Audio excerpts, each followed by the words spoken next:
What it do, what it do, what it is. Yeah. As y'all come in the building, smash on my like button, jump in the comment section, let me know you in the building. And we about to cook today, y'all. Yes, sir. We definitely finna cook today. Yeah. Like I said, jump in the comments, let me know you in the building. Smash on my like button before you do anything, you know. Like my man Blue Blood say, wipe your feet before you enter in. Wipe your feet before you enter in. Yeah. We got a lot to cook on today. Definitely. We definitely got a lot to cook on today. It's going down, y'all. For real. We're going to get into it.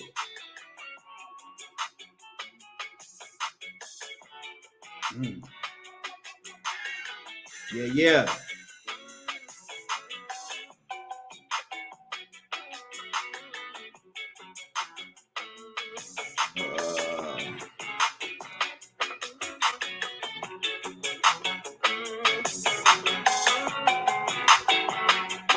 Let's see who we got in the building.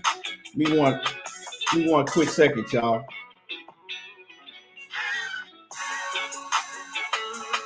We want a quick second, y'all.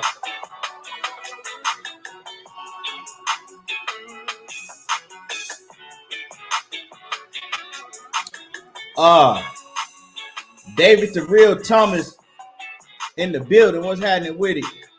Jason, what's happening with it? Jose Ayala, what's good with it? James, what's happening with it? Tupac 13, what's happening with it?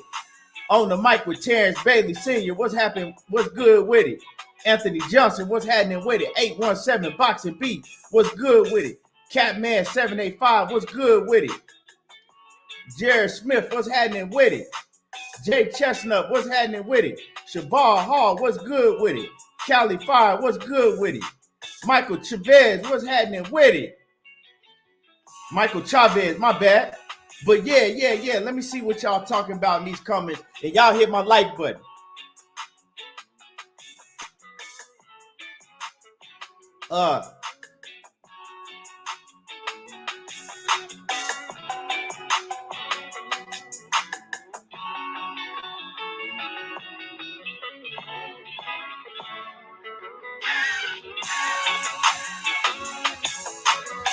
Yeah. Let's get into it. My man, Smooth Groove, boxing, off in the building, straight from that Oak Cliff. Yeah. Knockout Boxing 86, what's happening with it? Yes, sir. We finna have a hell of a show today. So like I said, once you come in here, smash on the like button so they can send my notifications out and we can get to cooking. Cassandra Mason, the queen, is in the building. Stan 92, what it do? Galar 16, what's happening with it? Ancestral Rage, what's happening with it? Kevin Wells, what's happening with it? Yeah, Knockout. I know Knockout excited for his show tonight. Make sure that y'all go sub to Knockout Boxing 86 TV if y'all ain't sub to him.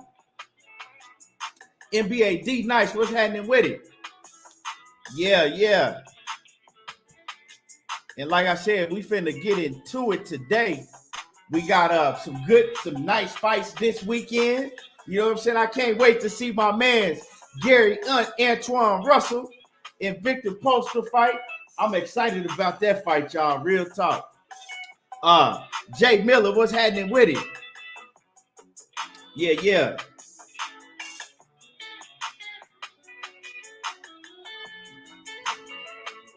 Yeah, we definitely gonna have a hell of a show today.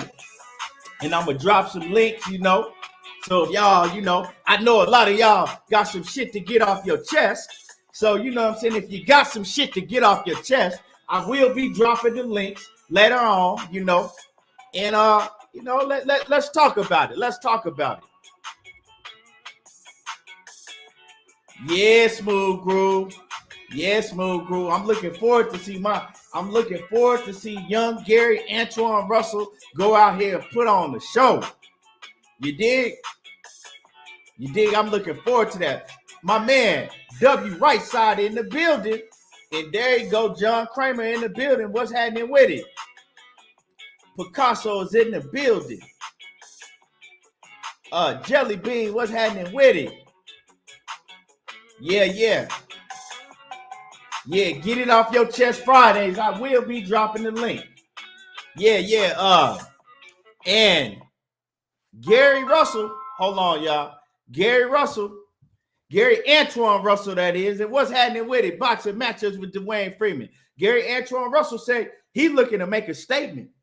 He said he want to show everybody that he is the next big superstar. You know what I'm saying? Now, you don't see him talk a lot, but when he do talk, he can talk. Y'all see that? He don't do a lot of interviews, but when he do talk, he ain't shy in front of the camera. You feel me? When he do talk, he ain't shy in front of the camera. And he letting y'all know that he looking to become the next big superstar, and he looking to make a statement this Saturday, y'all. So if you missed this Gary Antoine Russell fight, and you just miss it because you ain't gonna watch it, you're not a big fan of boxing. I'm telling y'all, this shit finna go down. Y'all finna see a superstar in the making. And I actually went back. I was going back, this week, and I was watching the fights between him and Jermall Ennis in the amateurs, y'all. And they were going at it. But Gary Russell was winning them fights between himself and Jermall Ennis just because he had more dog in him. They both had dog. They both had skills, but Gary Antoine Russell was on Jermall Ennis like a motherfucking fly on shit, y'all. He was on Jermall Ennis like a fly on shit. Every time he was right there on Jermall Ennis. And he just got so much dog in him. And y'all gonna see it come Saturday night on Victor Postal. He not gonna let Victor Postal breathe. And he got a great jab, great boxing skills, and it's just his aggression is on another level. And that's how Gary Antoine Russell was able to beat Jermall Ennis. I think he beat him like 2 times in the amateurs. Back to back. You know what I'm saying? They fought back to back, and that's how he was able to win those fights. He was just on Jermall Ennis, and he don't let up. And don't get me wrong, Jermall Ennis, he landed some big shots on Gary Antoine Russell in that fight. He knocked Gary Antoine Russell mouthpiece out like 2 or 3 times in those fights. But Gary Antoine Russell wasn't phased. He showed his chin is on another level, and he came right back with big shots. You know what I'm saying? He came right back with big shots of his own. You feel me? So, yeah. And they both stars. But more people talk about Jermall Ennis because they see him more. Jermall Ennis got 28 fights? He already got 28 fights. Gary Russell only got like 14 fights. But as far as the talent level and where they at in their career, they're at the same level skill-wise. It's just one has a promoter that's getting him fights, constantly. And then Gary Russell, on the other hand, he with PBC, and they kind of putting him on the back burner. They not keeping him active like that. But he makes sure that he stay active because it ain't a day that he ain't seen the gym. You know what I'm saying? He in the gym Monday through Monday.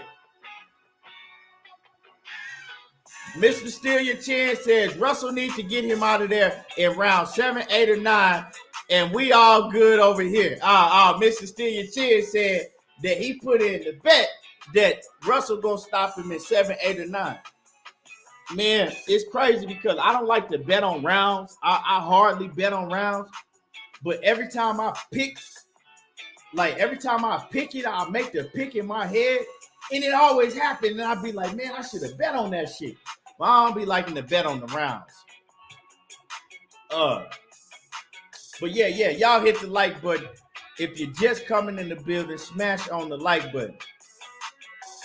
Michael Chavez says, damn, didn't know he beat Boots. Yeah, he beat Boots several times. He actually had to beat Boots back to back to be able to go to the Olympics, right?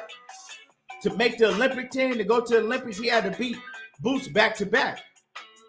They fought and then they had to fight again. W. Wright said Antoine said he trying to stop him in the 5th. I didn't hear that, but shit, hey, I'm saying this shit finna be lit because Victor Postal got a lot that he's fighting for. Smash the like button, y'all. Yeah, and I'm gonna talk about that shit too. Smash the like button. But Victor Postal got a lot that he fighting for, and I'm gonna get into that too. I'm gonna get into what's going on with Ukraine and Russia, and it's just sad, y'all. But we're gonna talk about that, and we're gonna get back to what Victor Postal has. He got, you know, his whole country is in dire needs. He got a lot on his mind. He got a lot to fight for. But so trust me, Victor Postal ain't going in there to lay down. He's not going in there to lay down this Saturday night. And we also got Josh Taylor versus Jack Catterall. Now, I got Josh Taylor stopping Catterall this weekend, right? I definitely got Josh Taylor getting the stoppage. I was looking at Catterall's resume. He ain't really fought nobody. So I believe that Josh Taylor should be able to stop him, although he is undefeated. You know what I'm saying? Catterall is undefeated. He's never been stopped before. But Josh Taylor, to me, is just on another level. But one thing that was alarming to me about Josh Taylor, when I saw the weigh-in, immediately, Cassandra Mason, the queen, is in the building. Immediately, when I saw Josh Taylor, y'all, I said, Josh Taylor needs to move up to welterweight. He needs to move up to 147, and he needs to do it real soon. Like, immediately. He immediately needs to move up to 147. I said, because Josh Taylor looked it bad, y'all. Like, he looked it bad in that weigh-in, and I'm going to try to see if I got it. I believe I got it in my phone. Like, Josh Taylor, like, he looked like he looked like he was dead in that weigh-in, and I'm going to show y'all. He looked like he was dead in the face. Look at this man's face. This man bones, like Josh Taylor looked bad. He don't need to be at 147 no longer. And you know, we've been hearing for the longest time that he was having, you know, that he have a he have a lot of trouble making 140. He looked bad, y'all. Like, his face is sunk in. And like I said, when you see it live, look at this. You can see his bones and shit in his face.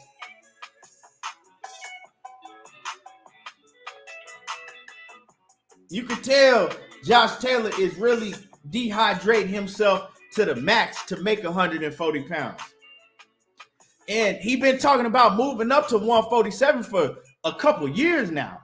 So this ain't nothing new. You know what I'm saying? I'm surprised that he stayed at 140 pounds to defend his title. I thought after he beat Jose Ramirez and became undisputed, I thought that Josh Taylor was going to move up immediately after that and fight Terrence Crawford. That didn't happen. He decided to stay, you know, at 140 for at least one more fight. But he needs to move up because he ain't looking healthy. That shit don't look healthy. My man Votes UK says, I watched Josh Taylor. He says Catterall weigh in. He says Taylor looked weight drained to hell. He definitely moving him one. Yeah, it's crazy. I didn't even read your comment until right now. But yeah, we agree 100%. Agree 100%. Jay Chestnut said Postal ain't never been stopped. I think he durable as hell. Yeah, he ain't, and that is true. So like I said, if Gary Antoine Russell is able to stop Victor Postal, star in the making, straight up and down. Don't act like, Victor Postal, he been on the lot. It don't matter. The man ain't never been stopped before. And if Gary Antoine Russell go out there and stop this man, to me, y'all got to give him his flowers. Y'all have to give him his credit because that's an amazing accomplishment to be able to stop Victor Postal. But back to Josh Taylor. He looked bad, y'all. You know what I'm saying? He looked bad. His face was blue all up under his eyes and shit. You know what I'm saying? You could see all his bones in his face. He looked like he was been dead. Josh Taylor looked like he been dead for some years now, and they just fucking dug him up out of the casket. He looked it bad. But I still got Josh Taylor going in there and getting the stoppage.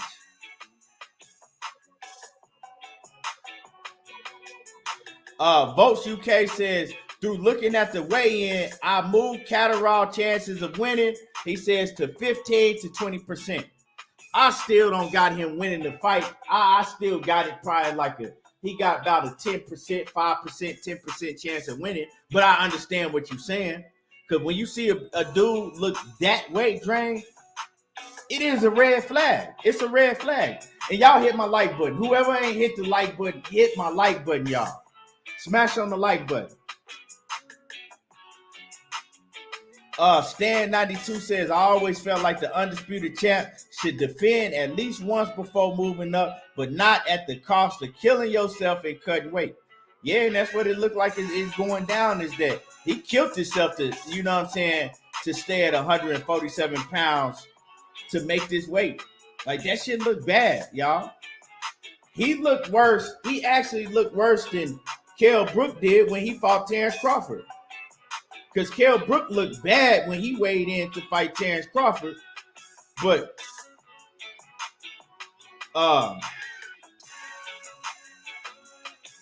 what's his name? Josh Taylor looked worse. Look, this is Kell Brook, how he looked to fight Terrence Crawford.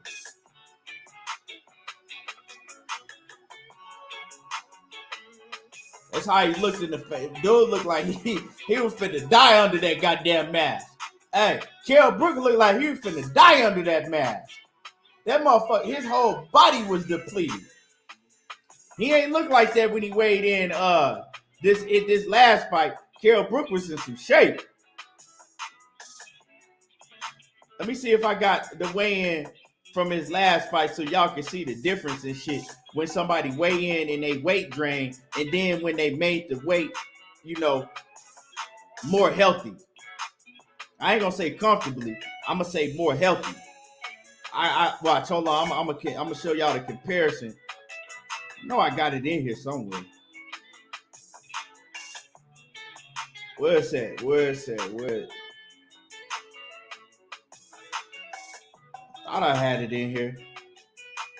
I guess I don't, but yeah, he looked a lot more healthy when he weighed in. You know what I'm saying? This past last week to fight Amir Khan.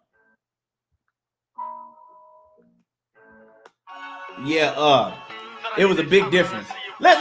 Speaking, right? So I got it's some great fights this weekend. I can't wait. But real quick, speaking of Kell Brook, right?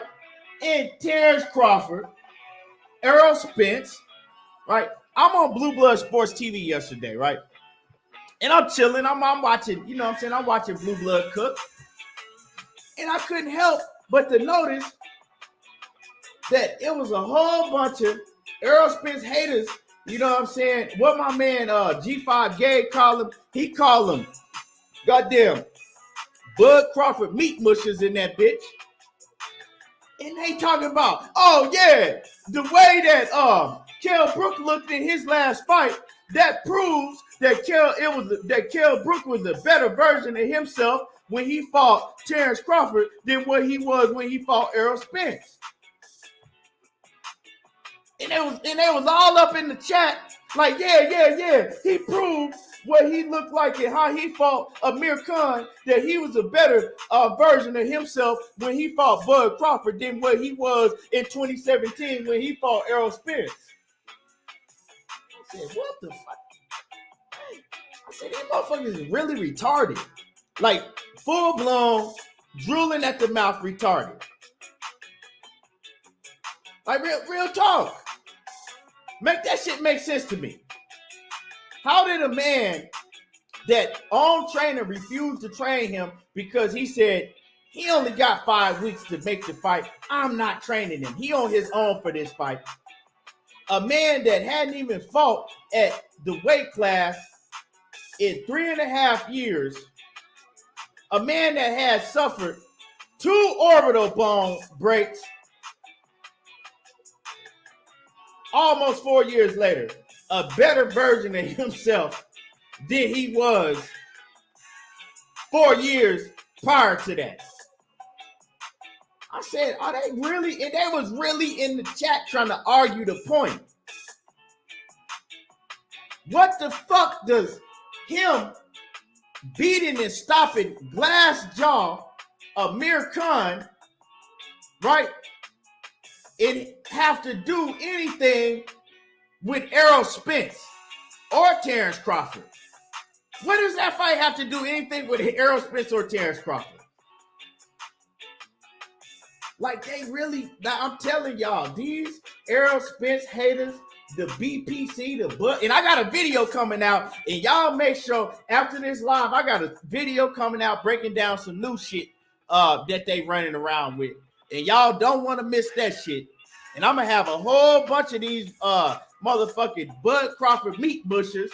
I'm going to have a whole bunch of them mad and biting their lip off of this video I got coming out. What? Because this shit getting ridiculous, y'all. They running around here. They don't have a lick of common sense. And they just showing that they full-blown retarded. I'm dead serious. It just don't make no sense. Javier Valencia, what's happening with it? 817. Telling you, man, I'm telling y'all, they on another level. For real. They is on another level. When I said that, the viewership dropped. The viewers dropped right when I said that, because see, they be in the background lurking, but they be scared to comment because they know I'm gonna eat through their motherfucking ass, right? But they'll be back because they can't help, you know what I'm saying, but to lurk. 817, they ain't got no common. They don't have no common sense at all.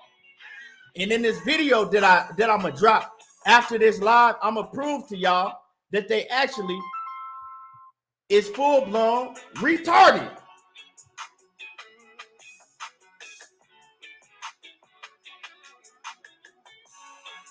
I'm finna cook they motherfucker. I already got the video ready to drop. I just ain't dropped it yet. I'm gonna show y'all that they just full-blown retarded. I just ain't dropped it yet because I was busy. I didn't have time to drop it yet. But it's already been there. Charles Jernigan says Spence is the most hated in boxing right now. I wouldn't say he the most hated, but he up there. He one of the most hated. Real talk. So yeah, y'all smash the like button. You know what I'm saying? Y'all smash the like button.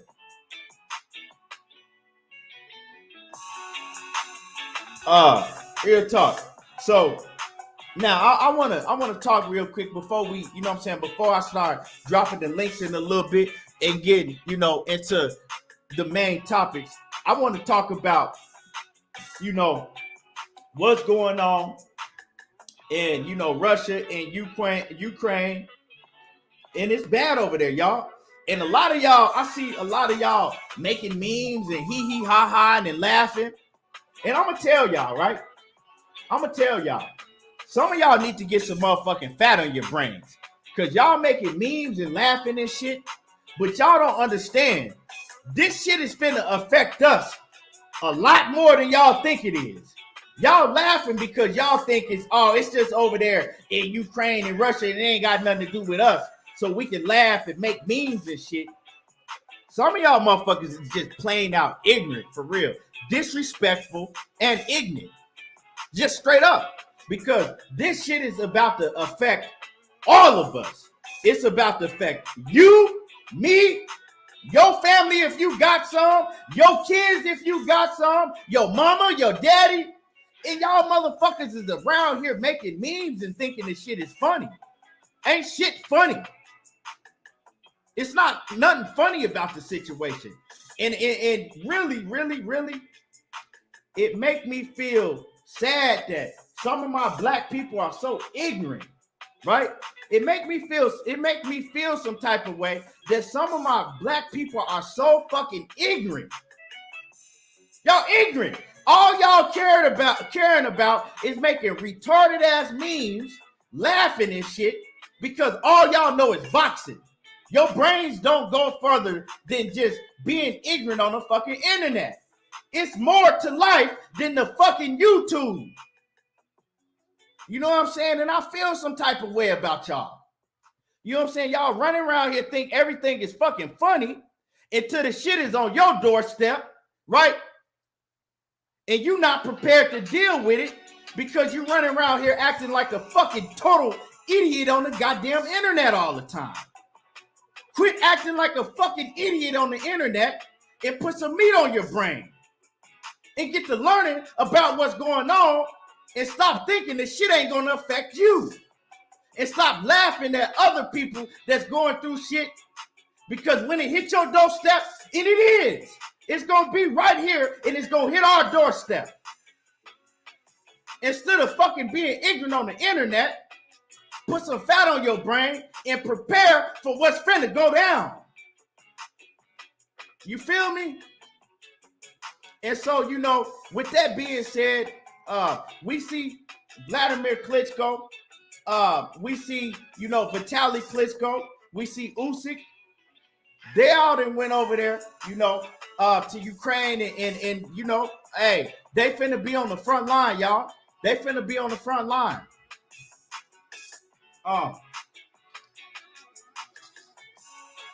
They finna be on the front line and shit finna get ugly. Like I said, I'm not finna get deep into it, but it's gonna be right here at our front doorstep, affecting us in ways, real bad ways, that a lot of y'all don't even realize, but you running around here acting like fucking idiots, full-blown fucking monkeys and shit on the internet. Real talk, real shit. And you know what I'm saying? And I'm seeing this shit, and it's pitiful. It's pitiful. Because it's us that I see.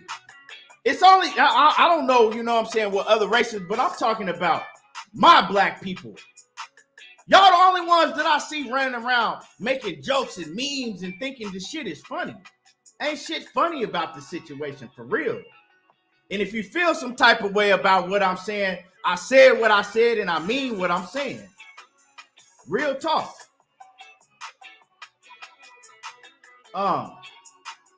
So yeah, you know, it's getting real ugly, you know.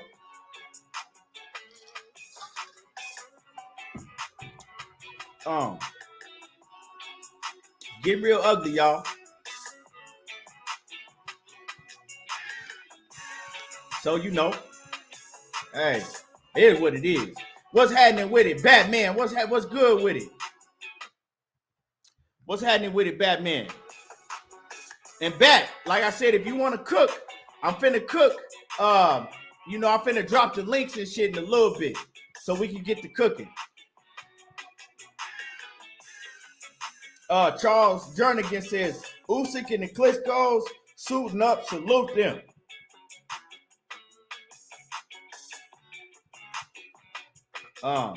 And I'm not a big political person, but I do, you know what I'm saying? I do read and research and study shit. And if I don't know something that's going on, I got, you know, people that's really, really deep into that and know what's going on, and I'll ask them about it. So I advise y'all to do the same. Instead of just being ignorant and thinking everything is, you know, live on the internet and shit. And thinking everything is funny because it might not, or you think it's not affecting you right now at the moment. But it's a lot of shit going on right in front of your face and y'all don't even realize it. Charles Jernigan said, you speaking facts. We always think shit funny till it hit our doorsteps. Real. You know what I'm saying? That's real talk. Seattle Boxing Talk. What's happening with it? Salute. Yes, sir. Coach, what's happening with it, Coach? Knockout Boxer 86 TV, he says, people that joke about war get no respect from me. I'm telling you, Knockout. You know what I'm saying?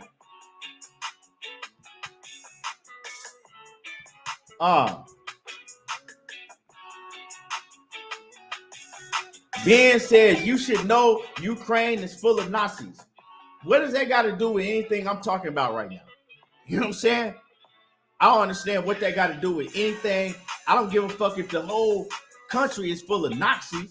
I'm talking about something that is deeper than what you, whatever, man. Like I said,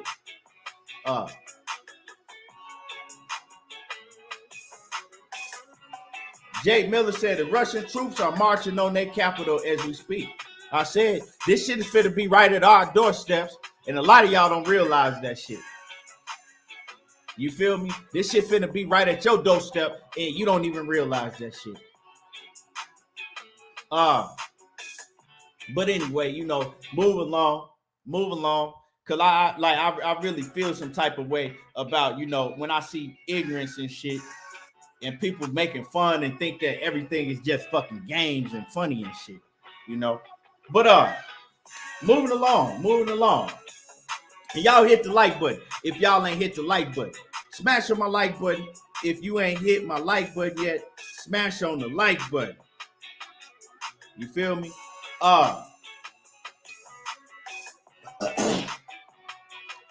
817 said they don't understand if we was in Russia, there will be none. He says there would be none of we doing right. He said there'd be none of what we doing right now unless we was kissing Putin ass, ignorant asses. Yeah, but I'm saying, like I said, I'm not finna get into it, but this shit finna affect us in a bad way, y'all. But you know, Boston George was happening with it. Yes, sir. Thank Father, I see you in the building. Mac World Media, what's happening with it? Yeah, so it's a lot going on. It's a lot going on in the world. But we're gonna get back to talking about, you know what I'm saying, what's going on in the boxing world. So let's just pray.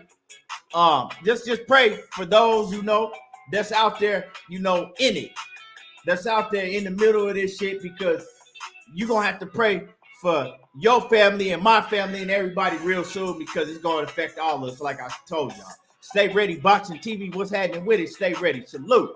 Off in the building. So, like I said, don't forget. Matter of fact, I'm gonna drop these links before I get to really start cooking. I'm gonna drop these links. So if you want to come in the building and you want to cook, I'm gonna drop the links today. Right now, we're gonna get to dropping these links. I know a lot of people, you know what I'm saying, they gonna want to get on these topics and get shit off their chest. So let me get these links dropped.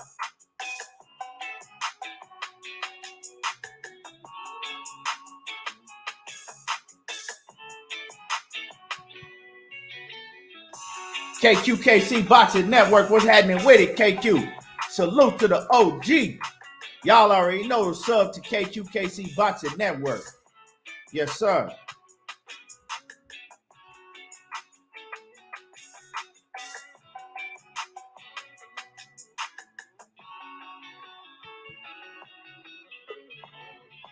Yes, sir. What's wrong, man? Batman, what's happening with it? What's up, kid? What's good with it, Batman? How you feeling? Man, cool, man. Yes, sir, man. Man, young Antoine, this weekend, man. Yeah, Charlie about to get man. his thing on. How did he make weight? Did he make weight comfortably and everything? I ain't look at the weigh-ins. Well, I'm talking about, I was about to do that to you. When is the weigh-in? Did they already have it? The weigh-in at 4:00. Oh, so it ain't even happening yet. Right now. It ain't even. It's on right now. Oh, it is. It is. Let me. Yeah. Let me see. And y'all hit my like button, y'all. Y'all hit the like button.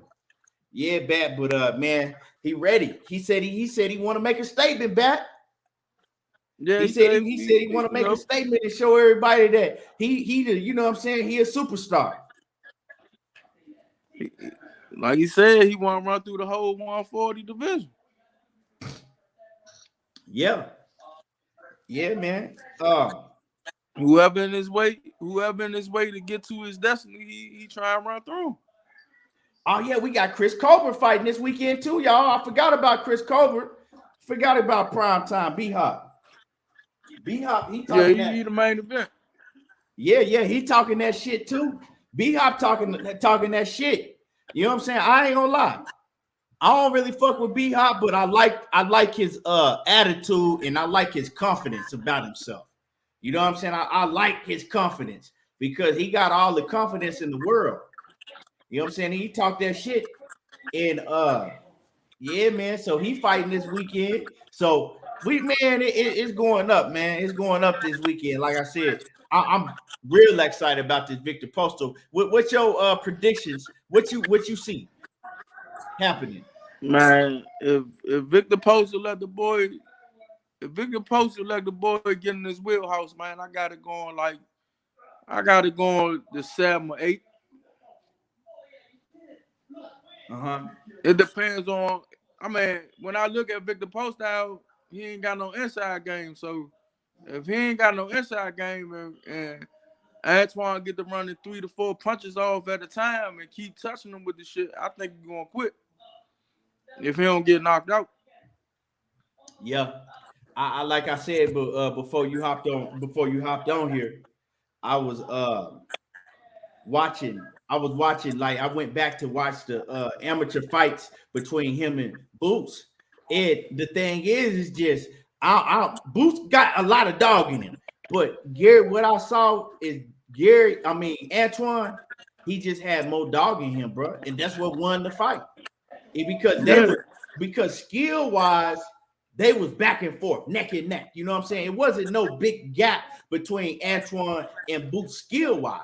But it was just like it came down to who had more dog, and he just had more dog, bro. That's just what I saw. You know what I'm saying? He stayed in his chest. And he stayed on him. He stayed on him like a shit on like a fly on shit. He was even when Boots would land a big shot, he was right there on him. You know what I'm saying? He ain't budge. He right there on him. And then he come back and land a big shot on Boots. And man, that was some great work. That was a classic amateur fight. Yeah, man, hold on. Let me pull it up right now, cause what the fuck? Oh man, you know why I'm tripping? I'm over here on ESPN, and I forgot they fighting on Showtime, bro. Yeah, they fighting on Showtime. I'm over here, you know what I'm saying? There he is, right there. Oh, that boy looking ripped up. That boy cut up like a bag of bad dope. Yeah, he cut up. Let me go back. He actually, let me see. Let me see what Victor. Hold on. Here go Victor Postol. Victor Postol looked ripped up though. 130.5 pounds for Victor. He over. Victor Postol over. He a half pound over, right? You said 140.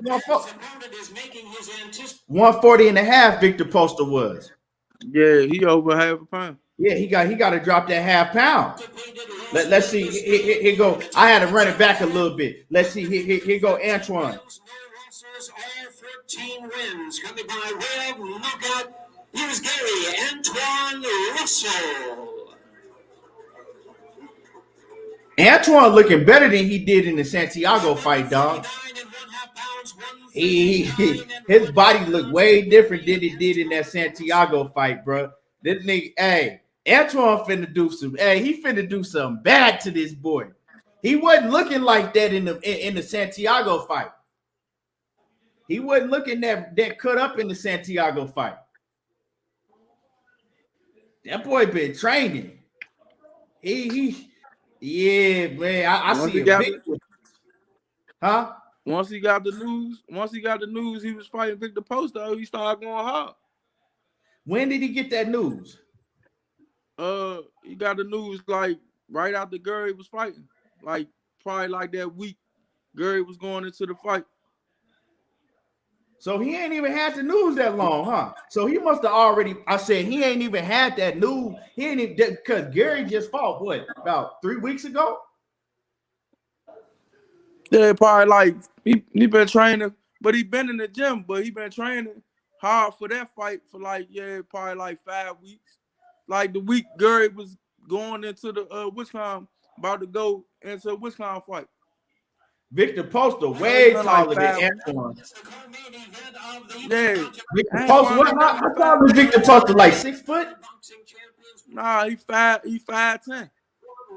He looked taller than 5'10", bro. 5'11". Antoine 5'8". They fucked this Yes. Antoine ain't nothing but like a half inch taller than me. Victor Poster look drained though. Yeah, Victor Poster look kind of drained. Yeah, man, I can't wait to this one. Seattle Boxing Talk said he get 141. Josh Taylor looked at drained yesterday too. Man, I was just talking about that. I was just talking about. I said, man, they look like that. Josh Taylor had been dead for a few years, and they pulled him up out the casket, dog. That boy was looking. Josh Taylor was looking bad, bro. I'm talking about his face, nigga, was all his. You can see all his bones in his face. He was looking bad, bro, real bad. He ain't look that cut up or nothing like you usually do. Nah, Josh Taylor was looking bad. I was gonna bet on the stoppage, but now I'm gonna just bet on him to win straight out. And just, you know what I'm saying? I don't know. He was looking bad, but I know I still got him winning for sure. Outside the box media, what's happening with it? Salute. Shady Girl 85 said Postal probably thinking about his family. Yeah. How could you not be? You know what I'm saying? How could you not be? Man, only human. Yeah, man, only human, man. You know. Clarence McClain, what's happening with it? Hey, Volks UK said Taylor's eye sockets was drained, bro. He looked bad. Like I said, they look like they just had pulled him straight out the casket, bro. Like they mummified his ass out the casket. Cause the person he was fighting looked at, you know what I'm saying? Like he wasn't even, like he ain't even had to make weight or drain his body to make weight. But that nigga Josh Taylor look like, man, you smack the shit out of him, he going the fuck out. Right. He do. He looking bad, bro. But I just, you know, hey, I hope he able to rehydrate, you know what I'm saying, healthy. I hope he able to rehydrate healthy. See, what he needs to be doing is drinking a lot of Pedialyte and a lot of coconut water. That's what's going to be. I don't know why fighters don't be doing that shit. They really need to be drinking a lot of coconut water because that's what's really gonna get the vitamins back in their system and rehydrate them like they supposed to be. Shit, I don't know why they don't do the IV. If I don't think they're able to do IV. They're not allowed to do that. Shit, you gotta they was making a big. Remember they was making a big issue when they said that Floyd took an IV. Yeah, but Floyd ain't got to pass through the commission. Yeah, remember, and then they ran with the narrative that Floyd was a steroid cheat and everything because the motherfucker took an IV, bro, with fluids. Like me, motherfuckers, hey, they be so goddamn retarded, man. Boxing fans is special for real. Tony, I see you in the background. You're gonna have to turn your camera on real quick because I ain't never seen you before, bro. I gotta see you turn your camera on. It's black, so I can't let you on here until I see your face. Yeah. That's all that real quick. Knockout Boxer 86 TV says, y'all picking the upset. Remember, Josh Taylor got injured too leading up to this fight. Nah, I ain't picking no upset. I'm not picking. I got Josh Taylor winning the fight still. Outside the box media says, what do y'all think about mandatory dehydration clauses ring weigh-in? I don't like that shit, bro. Yeah, that shit bullshit. Once you make weight, you should be able to go up to how fucking heavy you want to go. Yeah. Well, once you make weight, what's happening with it, Jared? Okay. Yeah. Once you make weight, bro, you should be able to. Yeah. Once you make weight, bro, that should be it. You know what I'm saying? Um. Now, if they gonna change to like back in the old days to where they gotta make weight on the day of the fight, well, okay, do that. But I don't want to see no dehydration pauses and shit. I don't like I that. don't want to see no make weight on the same day of the fight because you don't get that shit back in your body, man. But see, what that'll do if they did that, Batman, is what it'll do is a lot of these dudes that's trying to be weight bullies and killing themselves to make weight, it'll make them fight at the weight that they really should be fighting at. You feel what I'm saying? So I don't have no problem with that. It'll really make a lot of these dudes fight at the weight that they should be fighting at. So you got motherfuckers that's fighting at 147, and I'm just saying in general, you can have cats that should be fighting at middleweight, right? And they fighting at 147. So now if they gotta weigh in the same day, them motherfuckers gonna be fighting at middleweight. And the ones that's fighting at middleweight that should be fighting at light heavyweight, they gonna be fighting at light heavyweight. Like Jermall Charlo, if they had the same day weigh in, I guarantee you Jermall Charlo be a light heavyweight, bro. I seen him several times and been right next to him, then talked to him and everything in person. And I just be looking at dude like, how the fuck do he make 160 pounds? That's like Benavidez should be at like Benavidez would be a motherfucking light heavyweight or a cruiserweight. He'd probably be a cruiserweight. You know what I'm saying? So yeah, it'll stop a lot of that shit, bro. It'll stop a lot of that. And I think that if they did do that, we'll really be able to see the real. You know what I'm saying? It's gonna weed out the real from the fake. Just like my man Stan 92 said, Swift Jared Hurd. Dog. Jared Hurd, we seen videos of Jared Hurd walking around looking like he 230, walking around looking like he was 230. And it's like, how is that man shrinking all the way down to 154 pounds? Yeah, old Devin to be fighting at 147. That shit unbelievable, dog.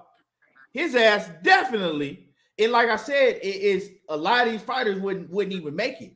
Because you think Jared Hurd, if he really had to fight at light heavyweight, he'll make it up there with all the punishment he take? Nah, bro.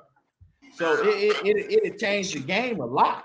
It'll really change the game. And don't know, boxing used to be like that. Boxing used to be to where they had to make and the same day. And then you had cats like Gary Russell. Oh, Gary Russell will dominate. Gary Russell will dominate. Really dominate.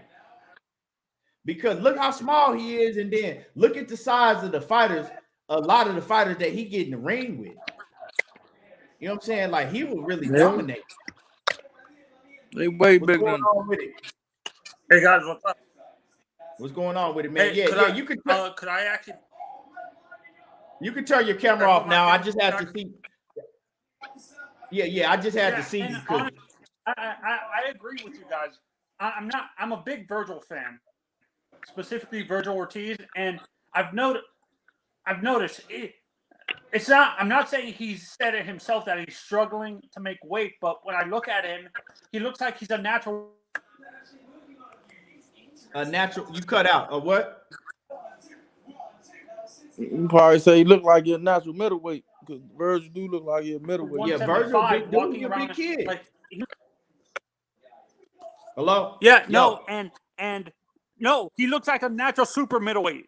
In my honest opinion. Him and Boots Ennis look like they're not. Do you guys agree? Him and Ennis look like natural super middleweights and stuff like that. And I'm not saying that they're. I'm not. Yeah, and I'm not saying they're struggling to make weight now, but eventually, as they get older, that's going to affect them constantly cutting weight to do that. And when I look at Virgil, I'm not sure if you guys agree with this. When I look at Virgil and Josh Taylor's big around the shoulders. That's why he looks bigger than he actually is. But Virgil he looks bigger. His legs are huge, like tree trunks. Do you guys agree? Like when you look at him and Josh Taylor? Yeah, his bottom half bigger than his top. Yeah, he a big dude. Yeah, he definitely a big dude. Honestly, and this is what happened with Munguia. That's what happened with.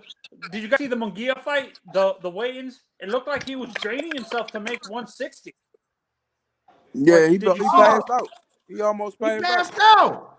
Munguia passed like. Come on now, and Munguia was fighting at 154 before that, and now he passing out, and his body looked like trash, bro. He looked emaciated. No, bro, he looked emaciated. I'm gonna tell y'all because I was intending to cook on this shit. I don't like to accuse people of certain shit, but I ain't gonna. This was just my thoughts, and ain't nobody gotta agree with me, right? I looked at Jaime Munguia in this last weigh-in. He didn't have muscle in his body at all. Like his body looked like a you know what I'm saying, an adolescent kid and shit. Before they started getting muscles, and he didn't have a muscle in his body at all. Like his shit was had no muscle tone. He was just straight up and down, no muscle tone, right? Then I went back and I looked at his last weigh-in, and he was ripped up. And I said, hold on, bro. I said, you don't go from being ripped up like that and then having no muscle tone at all. And it wasn't that long ago when he just had fought a couple months ago. You feel me? And I said, you don't go that fast, especially if you've been an athlete your whole life, right? Yeah, man. Look at it though. Some of them niggas not disciplined, man. Man, once they get their own time, they get to fucking these bitches, eating their food. Nah, bro. Like, I feel you, but he didn't. It was night and day. And that shit looked to me. I did research, guys, and I've seen that. I was reading an article. It's saying the boxers specifically, what they do to lose all that weight, they use these dietary supplements, like these, you know, those dietary supplements that you see on television and stuff like that, like those, and I heard, I did research on clenbuterol too. It's not a steroid. That's a dietary supplement. Yeah, I know. Yeah, I know all about what clenbuterol is. Like I tell people this story. So after I heard, I'm gonna keep it 100. After I heard, when Canelo got popped on the clenbuterol, right? I said to myself, damn, because I didn't know what it was. A lot of people didn't know what the fuck clenbuterol was, right? So I went and I researched it, right? And I'm a dude, I stay in the gym and shit every day. So I said, damn, this shit sounds like some shit I want. I said, you know what I'm saying? I said, I can, you know what I'm saying? I said, I can, you know what I'm saying? Basically, what it is it give you endurance, right? Help your breathing. And then when you want to run and cut weight like that, it lets you be able to cut weight, but it lets you be able to keep your muscle mass and your mass and your strength, right? Because once you start doing a lot of running and you know, cutting weight, well, you lose strength and then you start losing some of your muscle mass. So I said, this some shit that I want. So I went and bought some clenbuterol, right? But it's an enhancement though. Yeah. So I went and bought some clenbuterol, right? They little bitty tablets, and I was scared to take them. I ain't gonna lie, cause I won't take shit. I was scared to take them, so I sold them to my partner. You know what I'm saying? I sold them to two of my partners, right? I sold them. You know what I'm saying?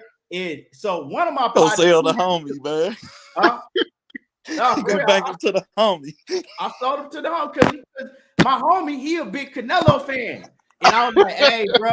He a huge Canelo fan. I said, hey, bro, I got that motherfucker. He say I'm selling sand in the desert. Hey, for real. God. And he was like, shit, man, let me buy him off you. If you ain't gonna take him, let me buy him off you. Because you can't, you gotta get them from like overseas because it's banned.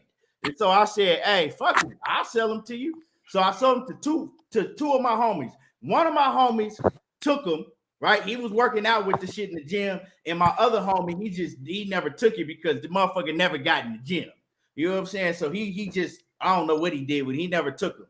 So my homie that was taking them, You know what I'm saying? He was taking them for a while. And he said what it did is he said it helped him work out harder because he said while he was working out, it would make him just sweat and sweat and sweat and sweat.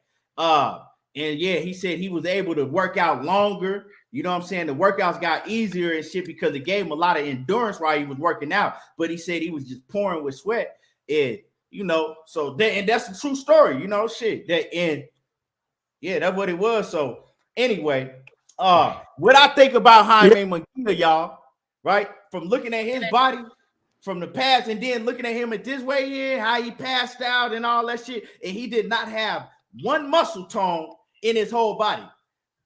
I thought he looked anorexic. He looked like a wet paper bag. But to me, he looked like that he was on roids before, and he got off of them and got clean.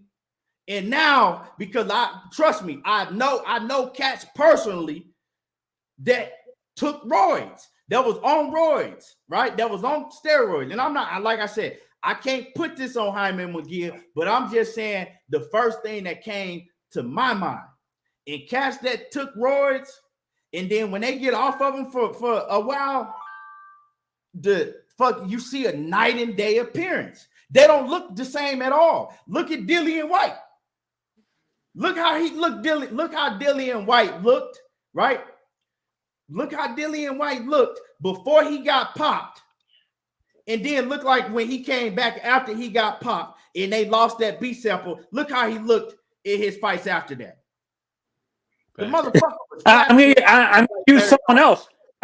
Look at Tyson Fury. Yep. I bet he got popped twice, and he looks like he has a dad bod now. Like he looks really fat. Like do you guys see that with Tyson Fury that he looks over? It's a day. All in the midsection too.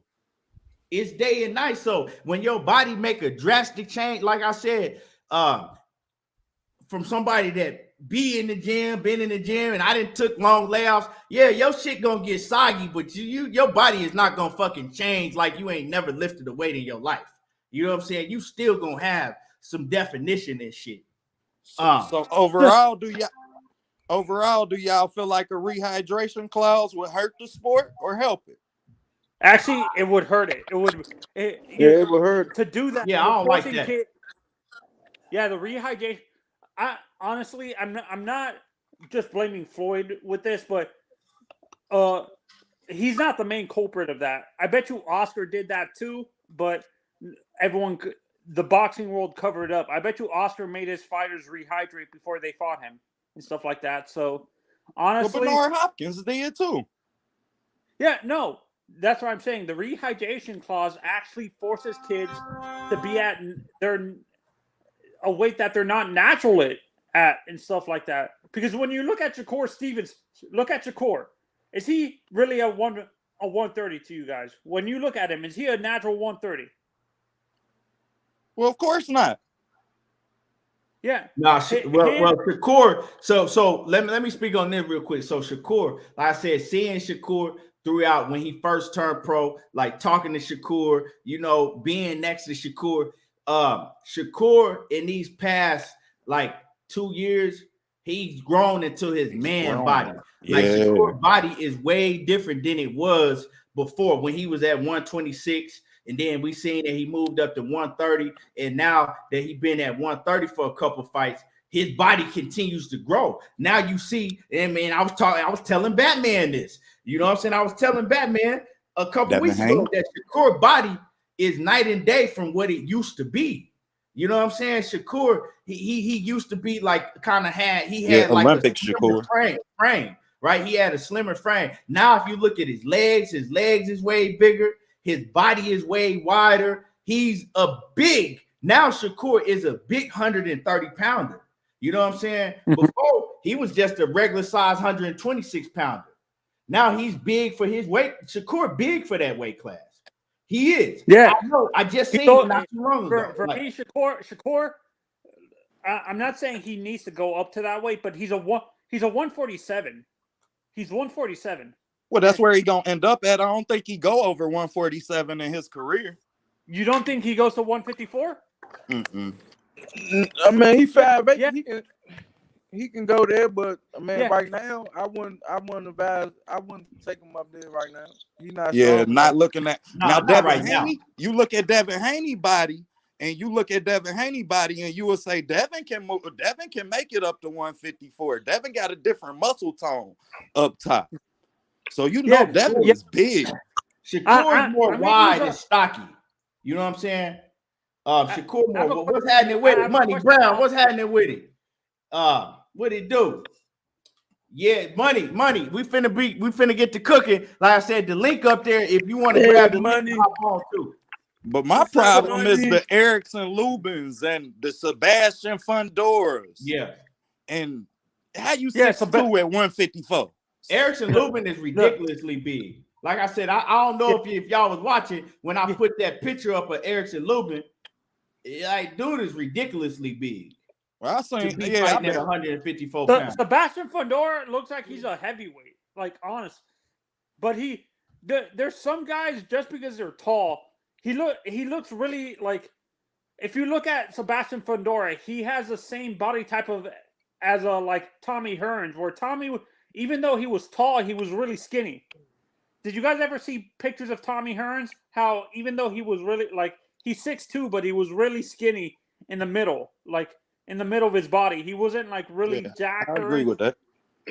Yeah, that's what that's the problem with Sebastian. I think, to be honest with Sebastian specifically, I don't think he can. There's fighters that maybe can't, even though he looks like he's a big guy at that weight, which he is. Maybe his body type doesn't allow him to gain the weight. He's frail. Like he's frail. You could tell that he got a real high metabolism. He just, you know what I'm saying? He's just all skin and bone. But I want to switch it up right here. I want to switch it up, and I want to get into the main topic. Y'all hit the mic, bro. What's happening with it? Knock out. Go to the game. Boxing talk in the building. Salute. Kwame, what's up, Kwame? What's going on, Batman? Salute, Batman, loyal to the game, outside the box, Tony Manzano. I know you about to switch topics, Keith, but can I just say one thing on the rehydration shit real quick? Go ahead. Yeah, bro. So my thing is this, and this is my philosophy. I don't give a damn if a motherfucker 7 feet tall, bro. If he make weight, he make weight, bro. And once he make weight, rehydration clauses and shit, miss me with all that shit, bro. I don't give a fuck if a motherfucker make 147 and then the night of the fight, they 180 pounds. If you don't like that shit, then fight your ass at another weight class or something, bro. But once somebody make weight, there's no business of anybody telling him how much food he can eat to get back bigger, how much water he can drink. None of that shit, bro. Once they make weight, then let them do what they do and make the best man win. If you don't like that shit, then shit, fight at a small weight. Don't put those in the. Well, we seen contracts with rehydration clauses, but how you judge the boxing, how we know who the best fighter is if we ain't even in accurate weight ranges? But you are accurate, bro. If you made weight, you made the weight, right? You made weight that day. Nah, you made weight 24 hours ago. Yeah, that's how boxing works. They weigh in the day before the fight. Now, if you talking about changing the rule to the day of weigh-ins, that's a totally different thing. But rehydration, that's the only way you would be able to do a rehydration clause is if you do it on the day of the weigh-in. Whatever it is, rehydration clause the day before the weigh-in, 1 week before the weigh-in, the day of the fight. I don't care about none of that shit. You don't get to tell another fighter how big they get to get, bro. Just because you the A side, just because you bring in more money, you shouldn't tell nobody what size ring they got to fight in. You shouldn't tell nobody what size gloves they got to wear. That shit should all be standard all across the board, bro, including weighing in. Once somebody make weight, if you 6'5" and you can make 154, shit, you 6'5" and you can make 154. If you walk around at 200 pounds and you can make 160, shit, you walk around at 200 pounds and you can make 160. If you don't like it, then don't fight him. Yeah, but that's all I know you're trying to move on, bro. Yeah, I do agree with you like that. I agree with exactly what you said, Knockout. It's either that or make them all weigh in the same day. You know what I'm saying? One or the other. That's how I feel about that. But like I said, we got to go ahead and switch up. Right now, I just looked at the likes, and them likes is real low. Y'all got to get the likes up. Before we get to start cooking on this, Canelo situation and it's confirmed who he going to fight, y'all got to get the likes up. For real. Y'all gotta it's a lot of people that's in the building. Y'all ain't hit the like button. You know what I'm saying? It's either you just a motherfucking hater or you just forgot. And some people do forget to hit the like button. So I'm reminding y'all, hit the like button. You know what I'm saying? So we could cook. Now, check this out, y'all. So first of all, what I want to do is for all of you motherfucking roaches and shit that be up under my comments and shit when I announce some shit, right? This is not true. You have no sources. I told you, motherfuckers, I got it from KQKC Boxing Network. Talk your shit. From David Benavidez, promoter himself. He told, if y'all watch KQKC, he told us Canelo had already signed the contract and what was going down. So I announced it. Now I had all these motherfucking roaches up under my this is false news, fake news. People don't watch the video. It's fake news. Now that your fucking white daddy didn't fucking announce it. Now that your fucking white daddy didn't announce it, right? And you dick riders, you know what I'm saying? Is it fake news now? Good. You know what I'm saying? Because of fucking your white daddy would come out and announce some shit and tell you about it. And y'all fucking running, making videos and all type of shit. And then you got to fucking come back and correct the shit the next day because he didn't lie to y'all. But I never see nobody up under Michael Benson shit or fat ass Dan Raphael shit talking about fake news. I ain't never seen it before. Drop them in the water. So is it still fake news? Now that your white daddy done told you and announced it, is it fake news now? That's all I'm saying. So now, like I was saying yesterday, right? And there go Coach, hold on. Like I was saying yesterday, right? And another thing is, if I put a video out, right? And you gonna watch fucking 3 minutes of the video and then hop in the comment section and tell me how I feel about some shit, that shit is weird. Don't try to tell me how I feel about some shit if you watch 2 or 3 minutes of the video and then clicked off. Oh, brother, they didn't got to you. Oh, you tripping. When I clearly said, I said, I'm telling y'all what Samson is saying. If you watch the rest of the video, you would have clearly heard me say that, hey, you know what I'm saying? I feel this way, and I have a feeling towards about what's happening, but I want to hear what y'all got to say. Right? I want to hear what y'all got to say. Some of y'all can't comprehend well. I said, I'm letting y'all know what Samson said, not me, or not how I feel about it. Now I'm about to talk about, I didn't talk about how I felt about this information. Now I'm about to talk about how I feel about it. Now, we got the news yesterday, right? And Samson went on there, and this is what he said. He said that, hey, Canelo, he turned down. He won't be fighting Jermall Charlo. He not fighting Benavidez next, right? He said, and this is his reasoning. His reasoning, what he said, is because David Benavidez was on the back end of the contract, and Canelo Alvarez didn't want to fight David Benavidez, right? Actually going to get paid more than he was. He was going to get paid like 45 mil to fight Jermall Charlo, and then he was going to get paid 55 plus mil to fight David Benavidez. And it could have been more than that, right? It could have been more than that because he said that David Benavidez was willing to take even less than $5 million. Wow. This man was willing to fight Canelo for like $4 million. So he said, you know, hey, now this is what he said. He said, so they turned it down, right? He said they turned it down. They didn't want it. And then he spoke on why it was turned down. He said that Eddie Rynso was doing the negotiation. He said that Eddie Rynso did not want Canelo to take the fight. He said he didn't want Canelo to fight David Benavidez. He said that he was okay with Charlo, but he didn't want Canelo to take the fight. That's what he said, right? He said, so he said that he believes that Canelo Alvarez personally, he said he knows Canelo personally, and he believed that Canelo will fight any of them. He said if it was up to Canelo, Canelo would have fought all of them. You know what I'm saying? He says, but he listens to what his manager and trainer, Eddie Rynso, has to say. And, you know, hey, he said that that's what he does. He do what Eddie Rynso, you know what I'm saying, advises him to do, right, at the end of the day. So he said, Eddie Rynso felt that taking less more, because, you know, he's taking like $20-25 million less. So he says that Eddie Rynso basically looked at the Bivol fight, and then you got Triple G, right?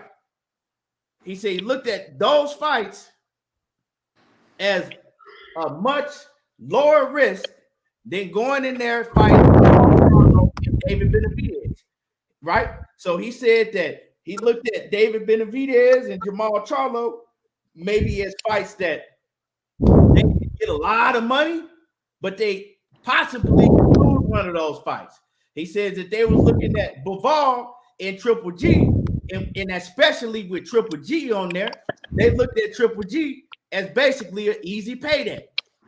A man that he already beat, a man that's going to be 40-some years old, and a man that's going to be fighting at a weight class he ain't never fought at before. He says Eddie Rynso is more of a businessman to where he like, hey, this shit is easy money. Basically, you know what I'm saying? This is easy money.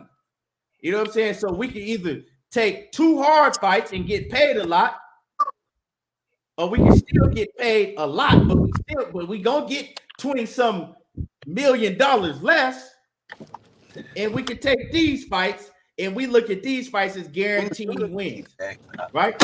So and so he says this is Eddie Rynso. He said that this was 100% Eddie Rynso's decision. Now, this is my thoughts on it. This is my thoughts on it, right? My thoughts is, do I believe that Eddie Rynso is the matchmaker and be making decisions? Yeah, I do believe that he do that. I believe that Eddie Rynso came up with that Makabu shit because Canelo Alvarez said, hey, you know, I just do what Eddie tell me to do. But I also believe this. You the fighter. You are the $100 million plus man. All the money you done made in your career, right? You make more money than anybody in boxing. You got more power than anybody does in boxing. You got more power than they all do, right? To make shit happen. You feel me? So at the end of the day, nobody can tell me that, oh, well, it's all on Eddie Rynso. No, because if you really want some shit to take place, if Eddie Rynso came to Canelo Alvarez and said, hey, look, man, I see you got these, you know, we got these 2 deals, and here are the 2 deals. But you know what? I don't want us to take this deal on PBC. You know what I'm saying? I feel more comfortable, right, with doing business with DAZN. I feel more comfortable with doing business with DAZN. So, hold on. And so I advise you, right? I advise you to go ahead and, you know, take this DAZN deal.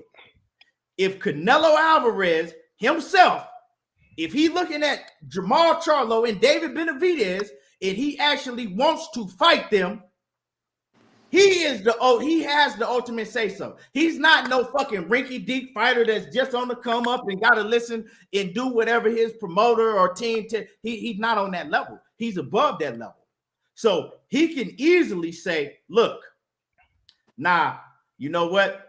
This time I want to prove to everybody that I can beat Jermall Charlo and David Benavidez. Nah, and plus I'm making more money.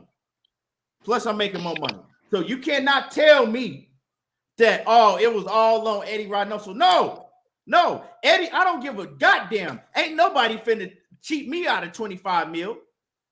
Nobody. Ain't another fucking man on this earth is gonna be able to fucking tell me not to take an extra 25 mil. I don't give a fuck. Nobody ain't no man on this earth is gonna be able to talk me out of getting an extra 25 mil. Straight up and down. So, like I said, if you want to know how I feel about the situation, Gennady Golovkin is some fucking bullshit. I don't want to see that shit. Like I said before, I don't have a problem with Bivol. I would have been cool if he was like, you know what? I'm not taking a 2-fight deal with one of these fucking companies. You know what I'm saying? I'll fight. I would have been cool if he was like, okay, I'll fight Charlo and I'll fight Bivol. And I don't care what particular order. Cool. I don't have no problem with that. But for you to talk about, oh no, I'm turning down, you know what I'm saying? Over $100 million to take 80 mil, and you got Golovkin on the back end. Golovkin? Nah, I can't. That's some bullshit. That is some bullshit. Hey, Keon. And hold on, coach. Hold on. I'm gonna let everybody cook. I just want to like I said, because I don't have long. Okay. I'll let you go next since you got to get off. But like I said, at the end of the day, quit jumping up out of my motherfucking videos, right? If you ain't watched the whole motherfucking video, like, you know what I'm saying? Straight up, bro. That shit weird to me. That's like, you know what I'm saying? If I tell you that if the teacher give you a fucking assignment to do, it tell you to write a whole fucking book report on what the book was about, and your dumb ass just fucking read the back of the book and think you can fucking write a book. No, you're gonna flunk. You know what I'm saying? Just like for real.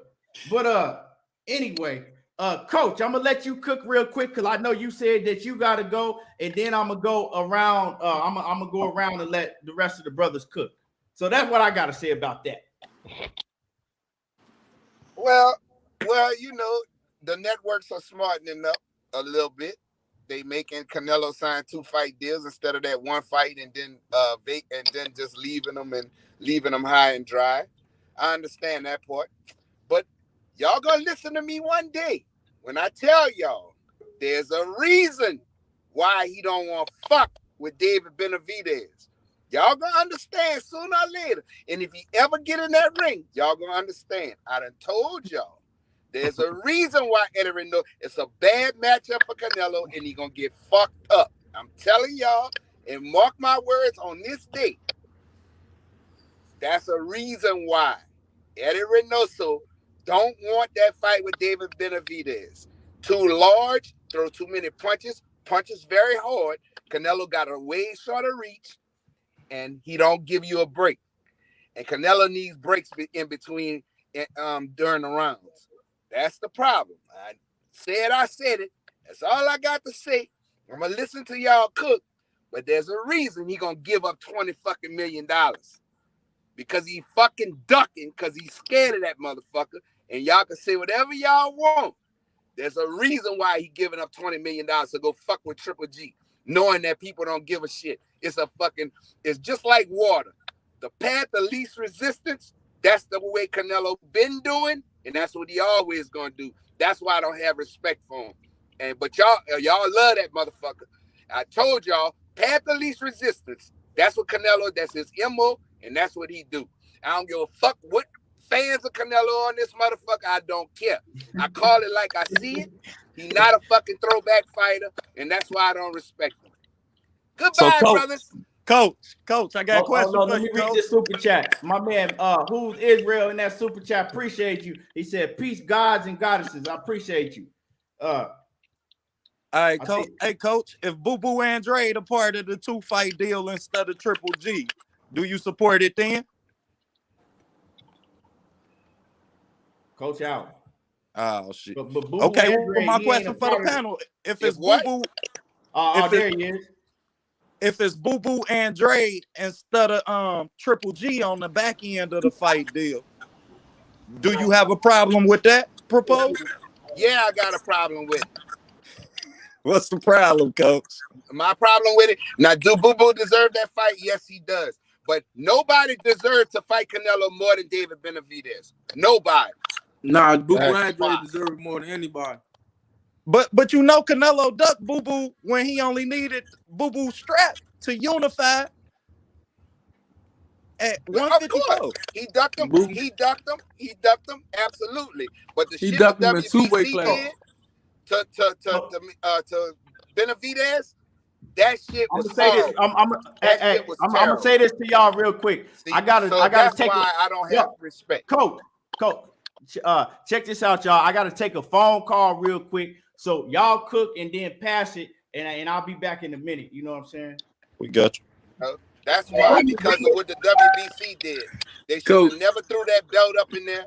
They should have never put his belt up in there after he lost it on the scales at the beginning of COVID. That shit was wrong to do that, and then allow Canelo to fight for that belt. He fought 3 opponents and won 4 belts. Coach, Boo Andre deserved it more than anybody that's about to fight Canelo Alvarez. I don't feel that way. He ducked the man at because 154. Boo Boo was at 160.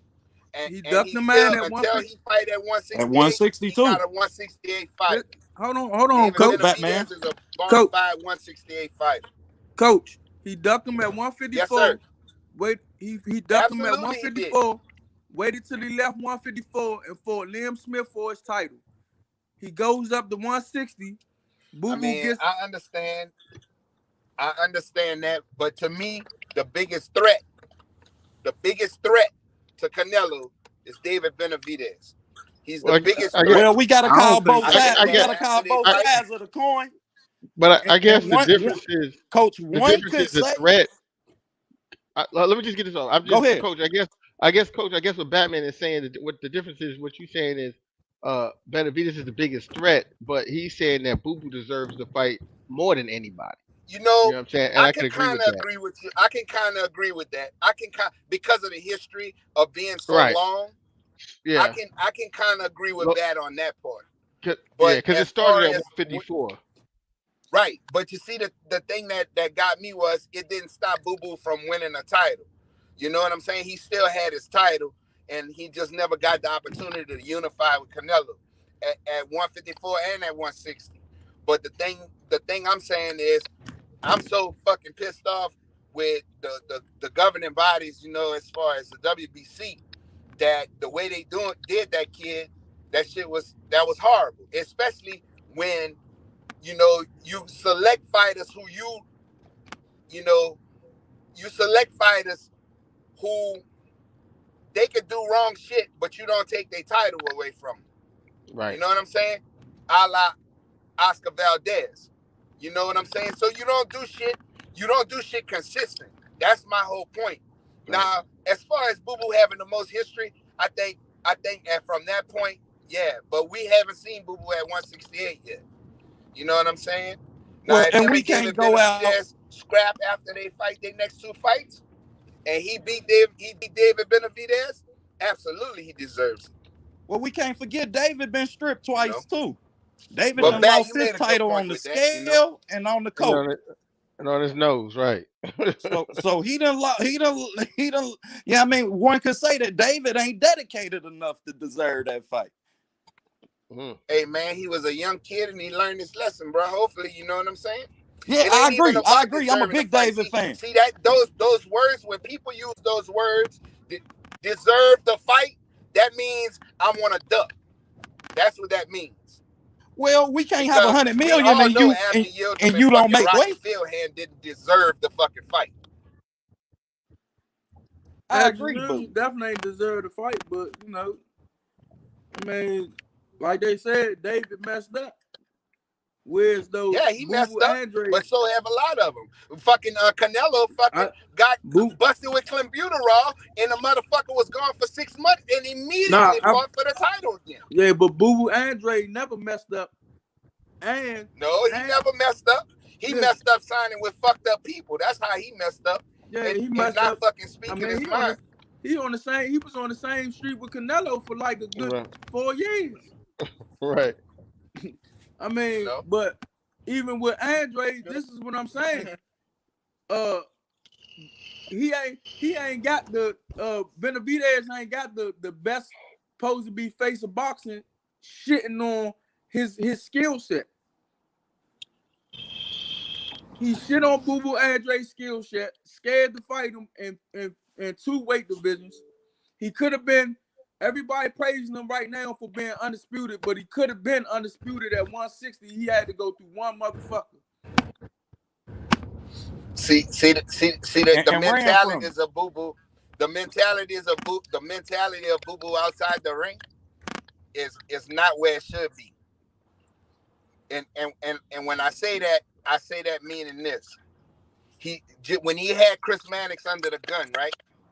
He didn't fucking call it to his face. You're a racist piece of shit. He should have said it like that. You know what I'm saying? When they sat down, you're a racist piece of shit. You keep calling for Gennady Golovkin to fight all these people when I'm a fucking champion because you're a racist motherfucker and y'all don't want no more black champions. But they don't speak up like that.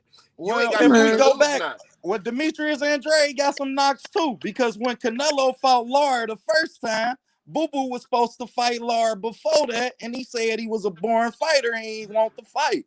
And then you done turned down the Charlo fight. Right. So Boo Boo done had opportunities to be great. His ass just full of shit. No, these guys are scared. Dog, Canelo is scared of Boo Boo Andre more than he's scared of any of these guys. We know that, but if you Canelo, when you turn down the Lara fight, that's when Canelo started looking at Boo Boo like he full of shit because Canelo caught hell in that Lara fight. And so he backed out of the Charlo fight the week of the fight. Exactly. So all of these young guys made mistakes. Which con made him do that? His management. He had signed with Jay-Z and them. They made him do that. Yeah, well, you shouldn't have did that. Screw his whole career up. But y'all talking about the PBC. He's not with the He's not with the PBC. He's on the same side as Canelo on the zone. Right. Yeah, and that's my only thing with Canelo choosing Bivol and them. Why the hell is Triple G and not Boo Boo? That's Eddie Hearn. That's Eddie Hearn. That's Eddie Hearn. Eddie Hearn is full of shit. He a dirty rotten. Nah, because there's no way right now that Boo Boo shouldn't be slapping that bitch in the mouth. He want to keep Canelo. And I gotta watch Canelo, and I gotta watch Triple G fight this motherfucker. But listen, he want to keep Canelo so bad that he don't want to ruffle fellas with Canelo because he know Canelo not gonna take that fight, man. Come on, that's just like right now, they trying to blame it on Eddie Rynso. Like he what's the dude in Rocky? What's my man in Rocky? Apollo Creed trainer. What's my man? Nah, I know you talking about. Remember when the second Rocky, he was telling Apollo Creed, man, look, man, we don't need this guy in our lives, man. That's exactly what he telling. That's exactly what they trying to say. Canelo, Eddie Rynso telling Canelo, we don't need these two guys in our lives, man. We don't need these guys. We can fight these guys, man. Hey, I'm gonna tell y'all right now though, that fucking Dmitry Bivol fight ain't no punk though, partner. But I mean, I'll take the Bivol because Bivol ain't been looking that good. Shit, that motherfucker can fight, boy. I never said he couldn't, coach, but his last couple of fights he haven't been looking good. Fuck, he punished them motherfuckers. No, I'm talking about like dominant. He get his thing off. He did his thing. He won. I can't take nothing away from how he won. But Canelo look at the tape and Eddie Rynso look at the tape and look like who's dominant. We can get away with this. All right, Bivol staying straight up. He's an easier target. He's not. And he a front foot dominant fighter. He only gonna fight off the front foot. No. Yo, I've been listening because I wanted y'all to all like get your stuff out, man. Can I grab the microphone? Go ahead, rap right? Go ahead. Yeah, let me rap right. Dmitry Bivol is not a front foot fighter at all. Let me start with a question, and it's rhetorical because I know the answer to the question. So a lot of Canelo Alvarez fans, right? They don't really mess with Charlo like that. They don't really mess with Andrade like that. They cook those brothers every chance they get it. I agree with some of the stuff they said. They need to fight each other. That they need to fight better competition.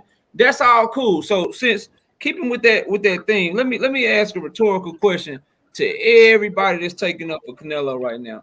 If Demetrius Andrade had a 2-fight deal on the table to fight David Benavidez and fight Caleb Plant for $100 million guaranteed. Then he had another 2-fight deal to fight Dmitry Bivol and Triple G for $80 to $85 million guaranteed. All my Canelo fans out there, are y'all calling him for taking $20 million less? So let's start right there, because y'all all know the answer to that question.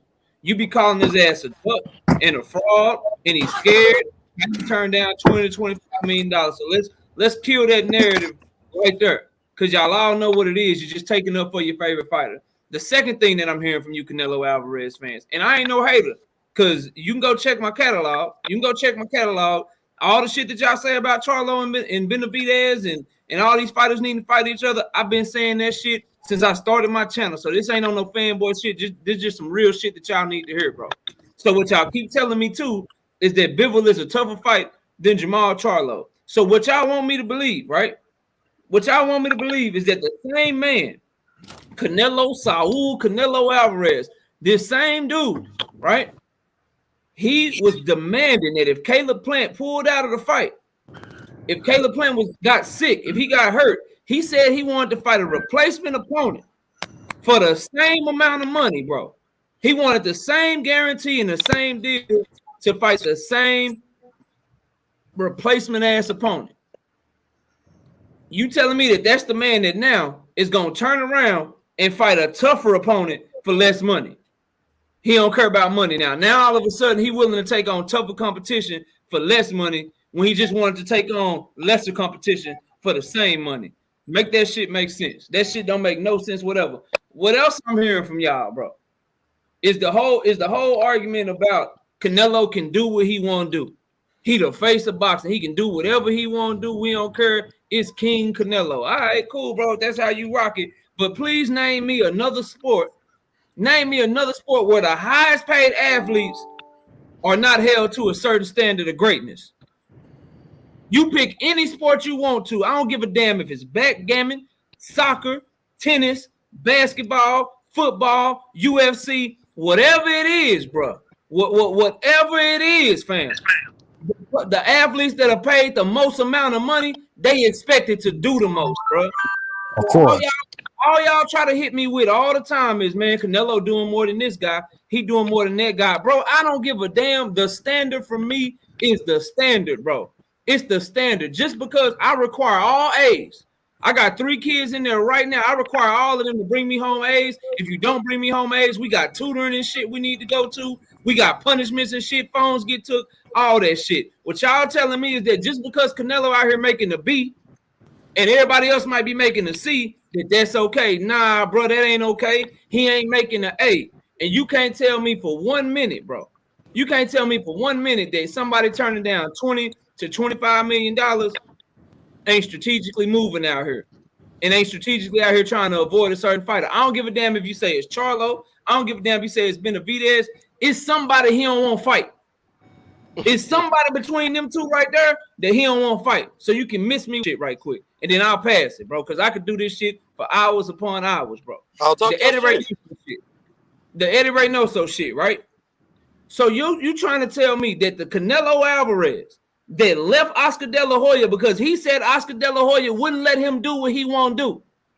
Now all of a sudden he letting Eddie Rynso tell him who to fight, when to fight, what to do, how to do it.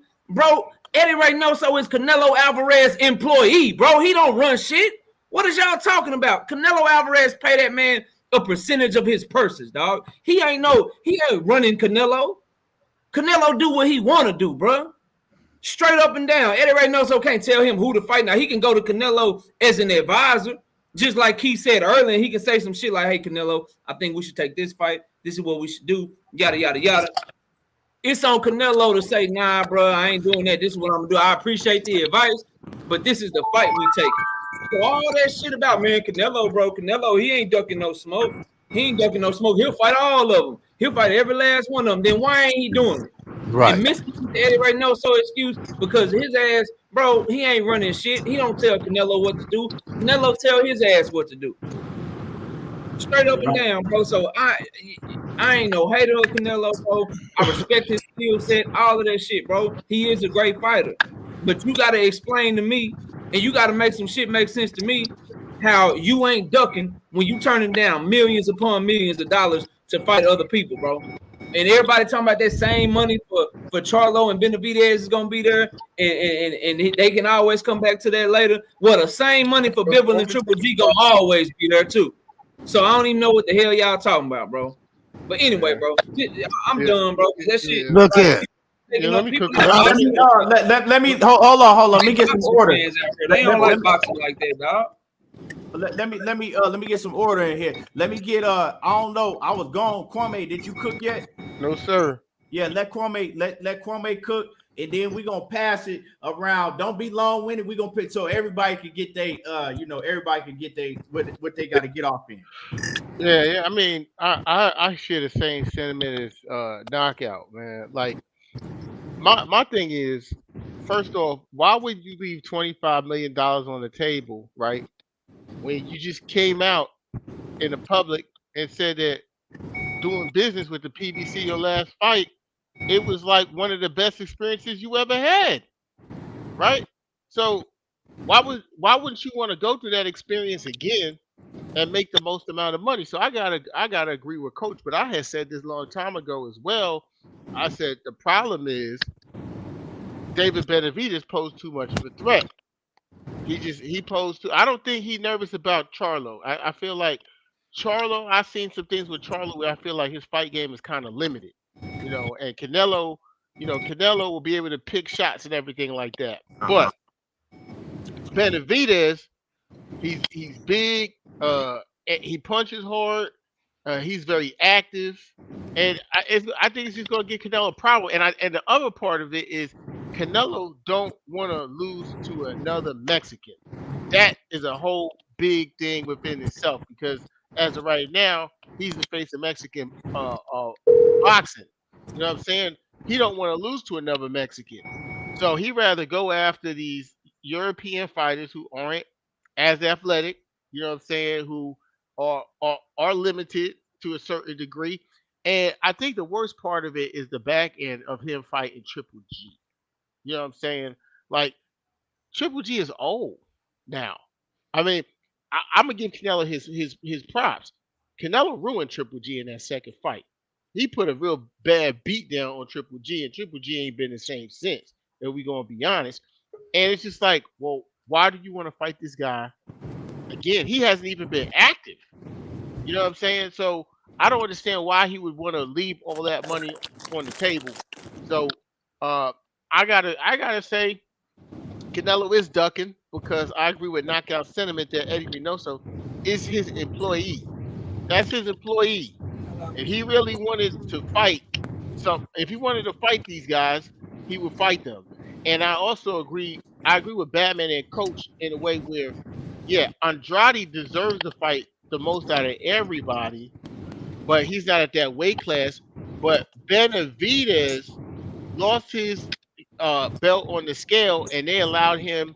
That was his fault, but they allowed him to get the belt. And I believe Canelo, if Benavidez would have never lost his belt, he never would have won for undisputed. He would have just danced around it again. So, look, what's interesting to me is the fight fans, the Canelo fans, the same people go out and say, boycott this specific fighter, boycott this black fighter because we ain't seeing what we want to see.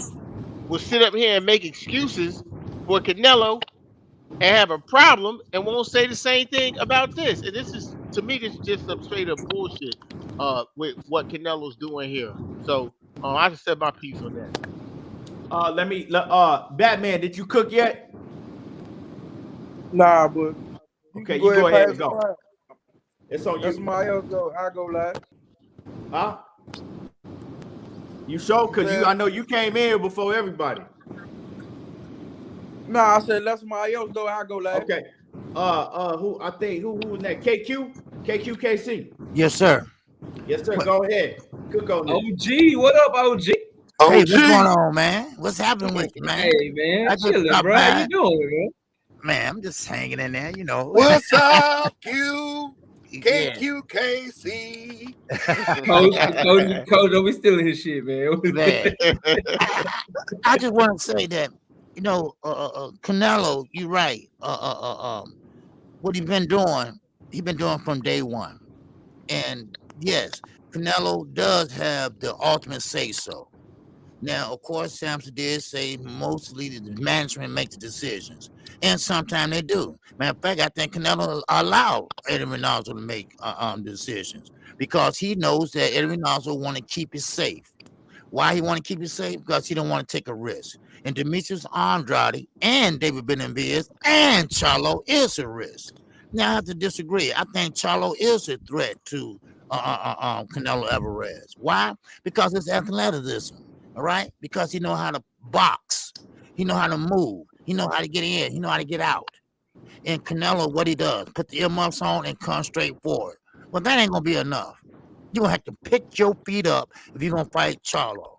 And the same with David Benavidez. Yes, he's flat-footed, but he's kind of robotic. Yes, he is. But he will come and punch with you. He will take turns, and you'll get off, he'll get off, or he'll punch with you simultaneously. So, and that is a threat to Canelo. Canelo knows that. Oscar De La Hoya, he came out and said, listen, Canelo is great. Oh, I mean, this was just like 2 weeks ago. Oh, Canelo, he's great. Yes, he's great. But I wish that he would fight a Charlo, a Benavidez, a Bivol, or a Benavidez, rather Benavidez and Charlo, because that would put him out there as one of the greatest fighters. See, Oscar De La Hoya, no matter you love him or motherfucking loathe him, all right? He did fight the Ike Cortez, all right? He did fight the Shane Mosleys, all right? Now, those what I'm talking about. You fight the threat. There's a threat to you in your division. Canelo's not going to do that. He's going to take the easy route, and that's what he's been doing, all right? Because it's not the love for the game. It's for the love for the money. It's not trying to dare to be great. It's dare to get the belts. That's all. That's all it is. You know, I mean, we can say this, we can say that.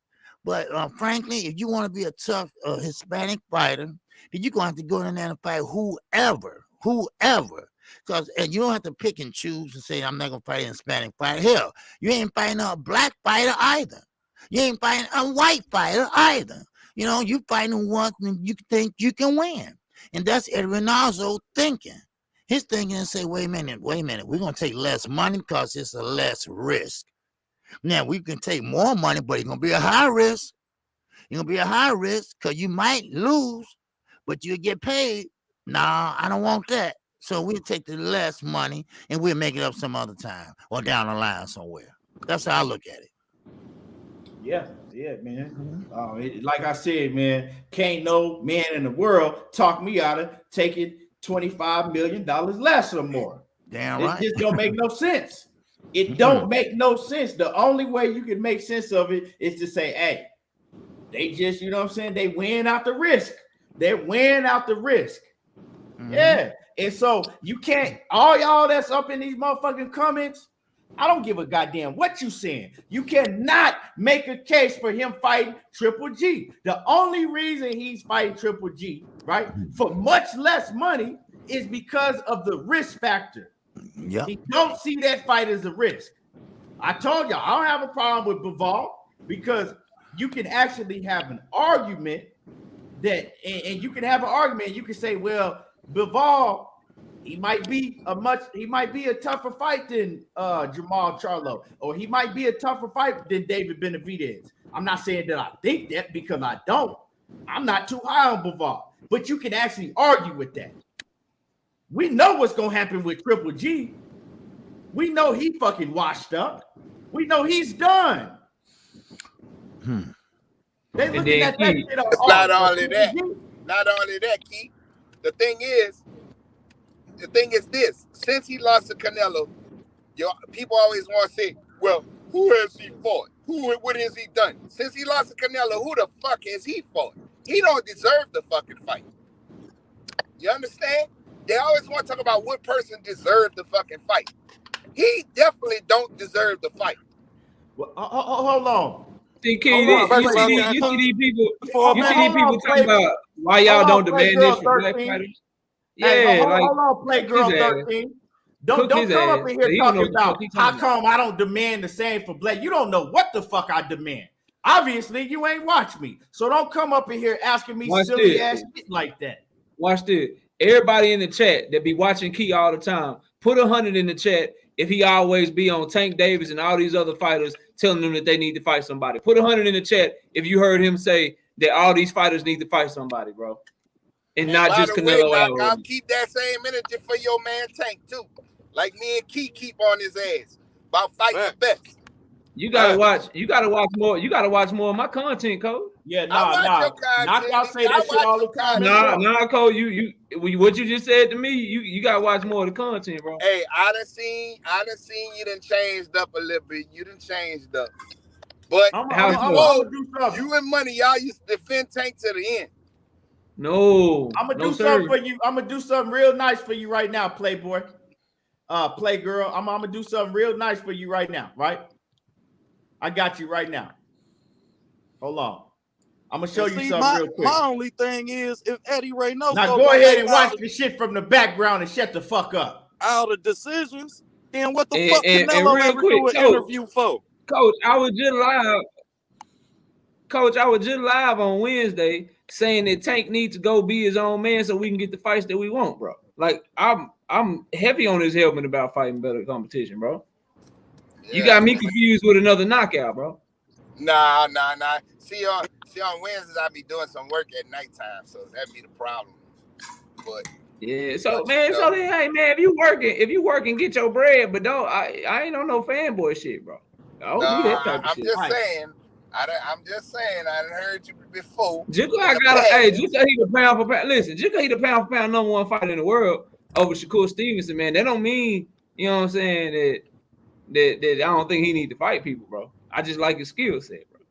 I don't protect none of these fighters. Like I said, I ain't got no favorite fighter. Just so the forum know, I'm gonna give you both perspectives because that's what I do. Hey, at the end of the day, like I always tell people, ain't none of these fighters sent me a motherfucking check in the mail. Never. Hey, Keon, I got into it on Loyal to the Game last night with Drico. He gonna sit here and tell me that I'm an Errol Spence fanboy, and I'm telling this I could give a fuck less who win, lose, or draw. I just want to see the fucking fight. I don't care. Hey, Drico, that's my brother, but Drico can't call nobody. He the last person on earth that need to be called anybody a fanboy. The last person on earth. Drico the homie for sure. That's my homie. That's the homie right there. We ain't get into it like disrespect. Nah, I know what you're talking about, but yeah, he love him some Terrence Crawford, bro. He the last person on earth that needs to call anybody a fanboy, but then want to call you biased, motherfucker. Really? And then when you hit him with facts, he act like that shit you didn't say what you just said. He act like that shit you didn't say nothing. That nigga, but man, my man Drico would jump out of the plane for Terrence Crawford. World Combat, what's up with it? I told him before I got off, I said, man, let me tell you something, Drico. Go and take that Terrence Crawford poster from over your bed, man. You need to stop being a fanboy for another grown man, bro. Hey, let me read this super chat. So you know what he told me? You know you got Errol Spence with oil on. I said, nah, bro, I got a big fine wife. And then she walked in the camera. I said, I got a big fine wife, son. I don't do that kind of shit. Hey, y'all funny as hell. Hey, man, let me read this super chat. My man Zenith 360 off in that super chat. He says it's more than 25 mil left on the table. He said Canelo never cracked $10 million gate with DAZN, but did immediately with the PBC. Canelo said he would never fight Triple G again, but now passing up an extra 25 mil for him. Yeah, like that's what I'm saying. You can't make sense of this. Like, okay, if he was making more to fight Triple G, then I could come on here and I can say, hey, they paying him more to fight Triple G. He going to get his money, bro. Trying to get it back. It's that less money shit. But and then like is he scared? You can't take, you know what I'm saying, essentially like $10 million less. And let's keep it a buck for all the shit. For all the shit that everybody talking about, right? We ain't even talked about the fact that they both will go on pay-per-view. Let's keep it real. Which one gonna get you more money on the back end? Which one gonna sell more? Bivol versus Canelo or Charlo versus Canelo? What's the two biggest fan bases in boxing? The Mexican fan base and the Black American fan base, bro. that shit gonna sell out, bro. That shit gonna do so much revenue, it's gonna be crazy. On top of all the And if you put guaranteed it in fees, Texas, bro. if Yeah, it's bro. going Come on, Texas, dog. it's really gonna sell out. Right. Come on, bro. Like, no disrespect to Bivol. No disrespect to his fan base, because I actually like the Bivol fight. The fight I hate is the damn Triple G fight. The Bivol fight is cool. That's a damn good fight.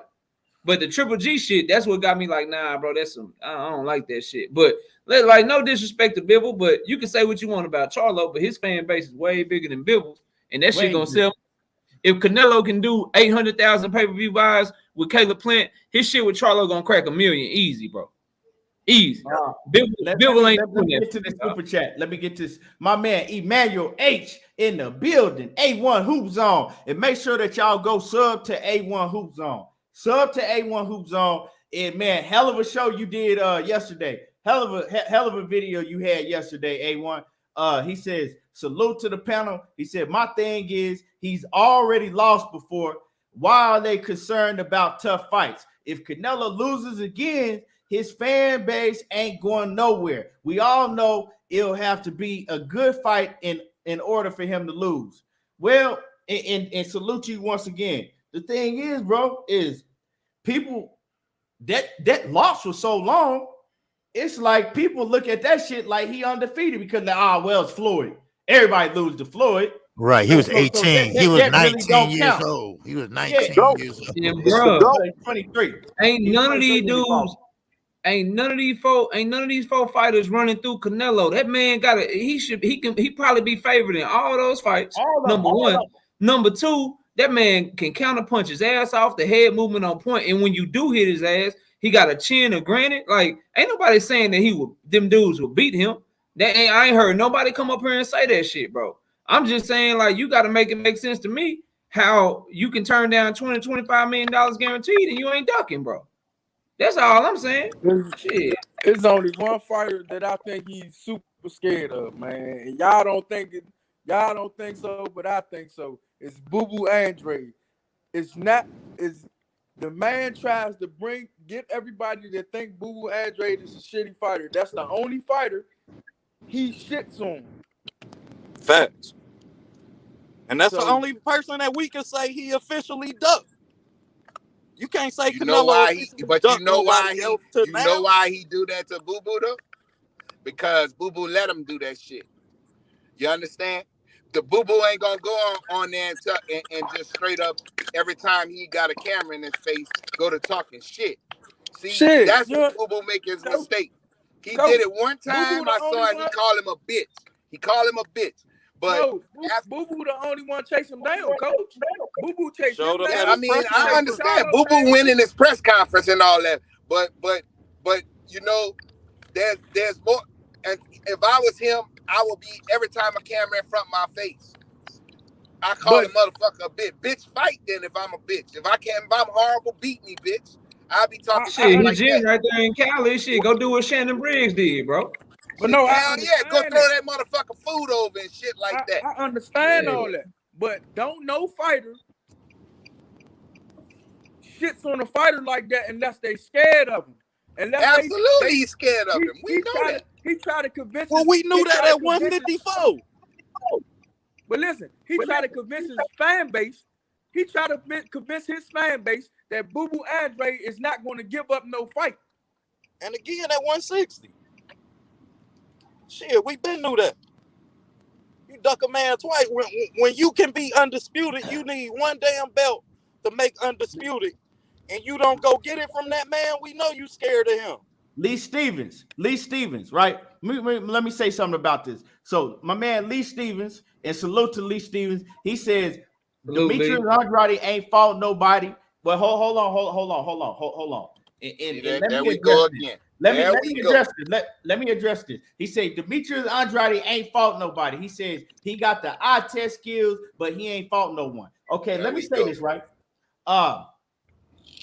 Liam Smith had never fought nobody, and he didn't have the eye test skills. Motherfucking Kirk Franklin of goddamn, I'm gonna call him Kirk Franklin. He hadn't fought no motherfucking body, right? Goddamn, Rocky Fieldhand had never fought nobody.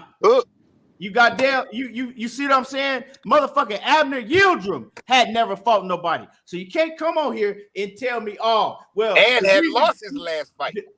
So you can't come on here and tell me the reason that he's not fighting Demetrius Andrade is because he ain't fought nobody. Because if that was Canelo's motto, well, I'm only fighting fighters that has fought somebody. Well, you got to take a whole bunch of them motherfuckers off of his resume that ain't fought nobody. So that's not an excuse because the man was a champion at 154 pounds and Canelo could have became undisputed, but he didn't fight him. The man was a champion at 160. He could have became undisputed. So he did not fight him. So you telling me that the reason is because Demetrius Andrade ain't fought nobody? Hey, you got to dust yourself off and try again and come up with something better than that. Yeah, keep that fucking same energy when he fight these fucking bums. Motherfucker, I don't want to hear that bullshit.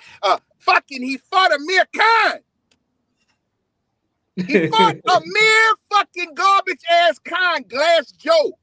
Yeah, man, coach. stop that Coach, he bullshit. trash. Amir Khan always been trash to me, coach. Always, bro. Stop that bullshit. That's what fucking fans that they not a fan of the fucking sport. That's what they do. When they're a fan of a person, they come in here, they go on all these fucking channels and troll and act like little bitches because they don't want to see their man fight the best. That's the bottom line, bro. Every time you hear that bullshit, I look at him and go, you know what? You're not a boxing fan. You're a fucking fanboy of whatever fight it is. Lee Stevens, the link is pinned in the chat. You can click on it. You can come on here real quick and say what you got to say, and then we're gonna get ready to wrap it up because I got to get off. We almost at the 2 hour mark, and I got to get ready to get off. So you can come on here real quick, and you know, say what you said. Just click the link that's pinned in the chat. I ain't gonna click no link. No, he'll click it. No, he good people. Oh my God, he good people. So I understand, but I don't understand when people say that shit, bro. He gonna come on here and explain what he was talking about. No, he good people though. Hey, Keon, what up? Did you listen to Sampson yesterday during the interview? Do you understand what he was trying to say about Demetrius didn't bring nothing to the table? What you think he meant by that? Well, my thing is that, bro, like it's funny that he says that because when you look at it, right? When you look at it, it makes no sense because they saying, well, the zone will have to pay us more than $7 million, $10 million or whatever, right? For us to fight Demetrius Andrade. Well, and then he says, well, he brings nothing to the table. Well, you're not making no sense because they're paying you. So you're not taking no chance financially. I could understand if he said, well, we got to put on the fight and we'll have to pay Demetrius Andrade and he don't bring nothing to the table because he might not sell tickets. Right. If they're bringing you over, right, and they're paying you, it don't fucking matter if he bring one fan to the goddamn fucking event. Because they paying you. They got to worry about that. Exactly. So when you look at it, it makes no sense what he's saying. But all that means is that, no, we don't want to fight him because he's too dangerous in our eyes. That's what I was looking at. That's what I was looking at. Hit and don't get hit. And he want Demetrius to stand right in front of David and punch it out. That was I don't feel like he can stand right in front of Charlo. Hey, can I speak my I'm sorry. Go ahead, brother. I'm sorry. Go ahead. Speak my piece real quick.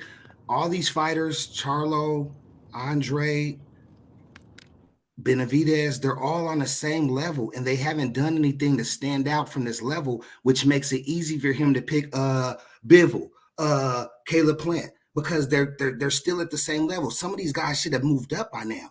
They're neck and neck. They haven't did anything to stand out from each other. They haven't did anything, and I'm not a Canelo fan. No, I'm not a Canelo fan. I'm just saying they ain't did nothing to stand out. Yeah, he might be ducking them. He might be ducking all three of them, but he ain't did. None of them have done anything to stand out from each other. None of them scream. Who screams more that they should get the fight? To me, all of them has done the same thing. None of them have real big wins where it seemed like they dared to be great. Where they took on, oh, I don't know if he's gonna beat this dude. Oh man, he beat him. I didn't think he was gonna have. I'm not saying that I'm not a Canelo fan, and I'm not making an argument for anybody. All I'm saying is somebody needs to stand out and do something so he can't easily just pick this dude where their head is shoulders above these guys, and he need to fight them. So nobody has done that. I feel like I feel like nobody has done that. Let me say this, Lee. I understand what you're saying, right? But you got to look at it like this, right? Because this is the way I'm looking at it. I understand what you're saying. Now, if you like, okay, well, you know what I'm saying, we got to go off of how much money we're going to make.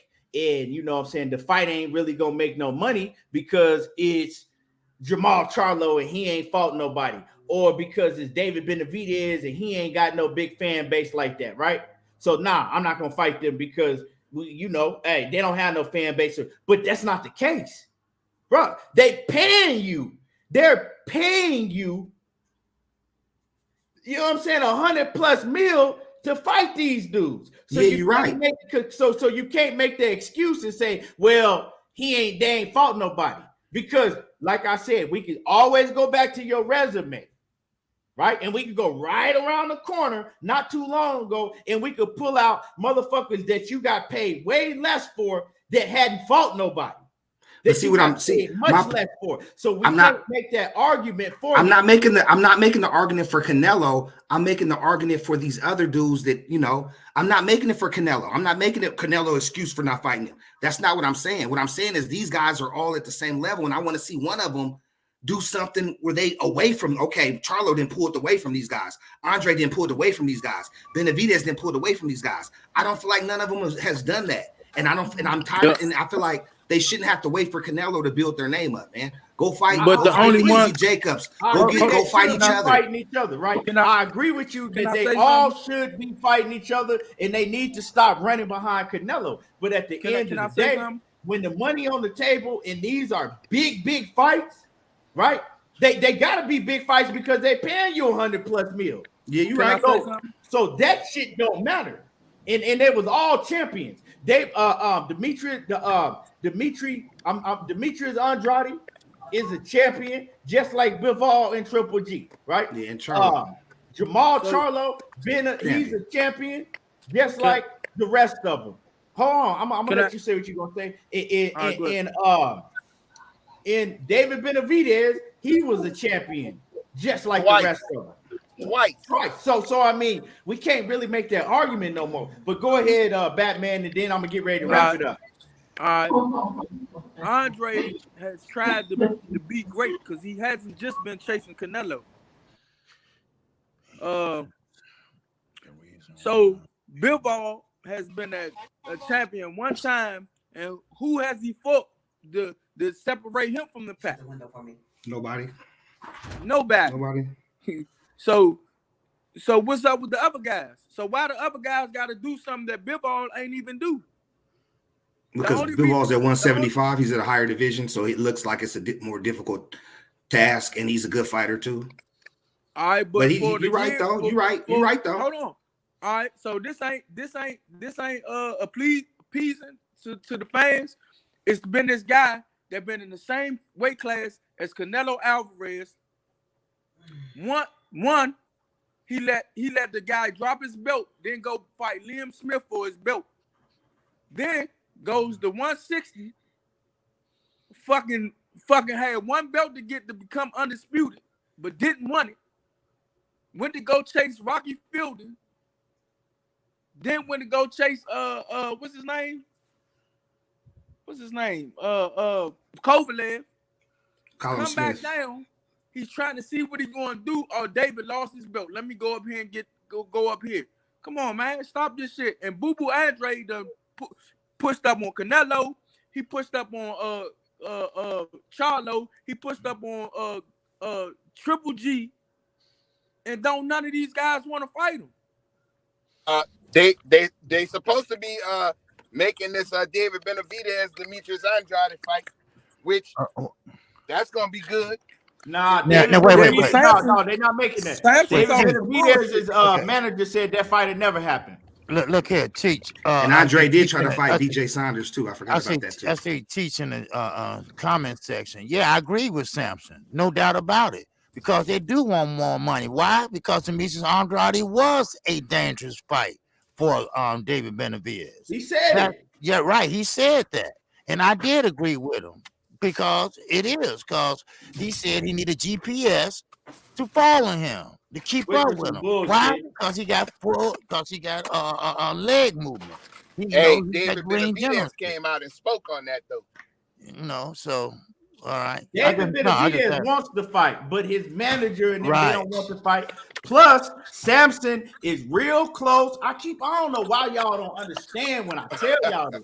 Samson, before Samson did the interview yesterday on KQKC Boxing Network, I already had told y'all. I said the man is close with Al Haymon. Yep. I said, and he's not going to risk his relationship with Al Haymon when he know Al Haymon don't fuck with Demetrius Andrade because of what Demetrius Andrade did in the past. Exactly. So I mean, but don't nobody want to listen to what I say. He said that yesterday. He's his brother from another mother. Right. So with all that being said, like I said, another great show. We've been on here for a little over 2 hours. I gotta get ready to wrap it up. So I'm gonna go around the panel and I'm gonna let everybody get their last words in real quick. And I'm gonna just go around. I'm gonna start with Outside the Box Media. Let them know where to find you at. Yeah, get the Outside the Box Media. You can click on the link, man, where we got a lot of videos dropping soon, man. A lot of fighter bios. Man, we got real good film I'm about to put on for y'all. So please do like and subscribe, Outside the Box Media, man. I appreciate the panel. Appreciate you having us. Yes, sir. Yes, sir. Appreciate you. And my man, Knockout Boxing 86 TV. Let them know about the show tonight, Knockout. Yes, sir. Yes, sir. So real quick, and I ain't gonna be long-winded because I know these are his last words. The stuff that Ladrie was just talking about, I agree with you, Ladrie, about these fighters fighting each other. Like I've been saying that, but when you say it as a boxing fan, that's a difference. What guys, like in the comment sections, like and people that are really rooting for Canelo, they don't say it because they want to see great fights. They say it to move the goalposts and deflect. And we can't do that. When it's time to talk about Charlo and Andrade fighting each other and who they fighting, we do that shit. We have those conversations on a regular basis. But the moment that you start talking about Canelo, his fans want to talk about everybody else, bro. And that's that moving the goalpost shit, that deflection shit. That shit don't work over here with me, bro. It don't work. Like everybody is held accountable to the same standard. So y'all ain't getting nothing over on nobody, bro. That's why y'all do that shit. Y'all do that shit because you don't really want to talk about Canelo. So, let's talk about what Charlo not doing. Let's talk about what Andrade not doing. Oh, we talk about that shit on a regular basis too. Let's talk about what Benavidez did. Like we do that shit. But when it's time for Canelo to get this smoke, when he do some bullshit, he gonna get the smoke too. And a lot of you dudes be in these comment sections when we be going in talking about how Charlo needed to fight Benavidez or how Benavidez need to fight Plant. When we do that shit, oh, y'all keeping it real. Y'all keeping it 100. And then the minute we get to talking about Canelo, oh, y'all casual. Y'all casual. Y'all don't know what y'all talking about. Y'all just on some fanboy shit. And that's cool, bro. Like, do y'all. I ain't no Canelo fan, man. But I ain't never going to be on this shit. But for me, y'all can find me right here on YouTube. I'll be live tonight, 7:30 p.m. Central Time. We'll be breaking down and predicting all the upcoming fights for this weekend. So y'all be sure to check those out, man. I'm also live Sunday morning with my brother right here below me, KQKC Boxing Network. Sunday morning, 9 a.m. Central Standard Time. And then we also live Wednesday nights at 7:30 p.m. Central Standard Time. And I know, Ladrie, I know that ain't why you were doing it, but that's why they do it, bro. So I wasn't talking to you, but I got you, bro. I totally understand what you're saying because I agree with you, bro. I agree that they need to fight each other and they need to quit waiting on Canelo because he only one person, bro. And it's time for them to build their own legacy. But that's all I got, Key. Great show, bro. Fucking fire, man. Congratulations on all the success. Much continued success to you, man. And we're going to cook tonight, man. It's going to be lit. So y'all come through and check it out. I have the kids, but I'm going to try to hop in there too on the panel. But like I'm a Canelo fan. I've been a Canelo fan. I think he's a hell of a fighter inside the ring, but I don't go for no bullshit. I don't care if I'm a fan of you or not. If you want some bullshit and you moving like a hoe, that's just what it is. You know what I'm saying? If I don't care if I'm a fan of you or not, because before anything, I'm a fan of boxing. That's just what it is. My man, let me see who we got. Coach, and then I'm gonna go to KQKC. Coach, let me get your last words real quick. Well, I appreciate having me on, bro. As always, you know I love talking about this shit, and y'all gonna see if they ever make that fight. What I've been telling y'all is by that time it might be 2 or 3 years from now, because they don't want no smoke with that young fella, that young animal. Mike Tyson even called him a beast. He said Mike Tyson came on and said Canelo need to quit fighting all him out. He needs to fight that beast, David Benavidez. Now you got the great Mike Tyson saying that, so there you go. Like I said, bro, I just want to see the best fight the best. Now the Bivol fight, I think that's a very good fight. You know, we may not care if he fight Triple D next if Bivol beat him. So we may not give a damn. You know what I'm saying? And it's a high possibility that Bivol can beat him. To be honest with you. I know you do. I know you got Canelo, but I think that's a hard fight for Canelo. That's what I think. I think Bivol is very, very good, bro. He's a very, very good fighter. So I'm not gonna bet with you personally, but I'm gonna bet on it through the bookies. I mean through the the apps. I'm gonna bet on that fight because hold on, Coach. At first you said you was betting me on that fight. Why we backtracking now, Coach? I said the David Benavidez fight all day long. You're not gonna change me and stop that foolishness, Keon. I'm gonna take Bivol in that fight with the odds because I know they're gonna have him. He's not gonna be the favorite in the fight. I already know that. Because he's gonna get his ass beat. He is straight up and down fighter. Ain't nothing special. No, he's nowhere near a straight up and down fighter. All right. He's nowhere near that. You're gonna see Canelo beat his ass. Okay. All right. Let me like read I said, just like you was wrong with Cambosis, you might be wrong with this one too. Man, everybody don't put that on me, man. Everybody was wrong about that shit. No, I wasn't. But you. Everybody else was. Hey. So I want y'all to happy Mardi Gras to y'all. We out here partying this weekend. So yeah, we got Mardi Gras going on this weekend and Tuesday, you know. So I'll be partying all weekend, bro. Yes, sir. Y'all brothers be easy, man.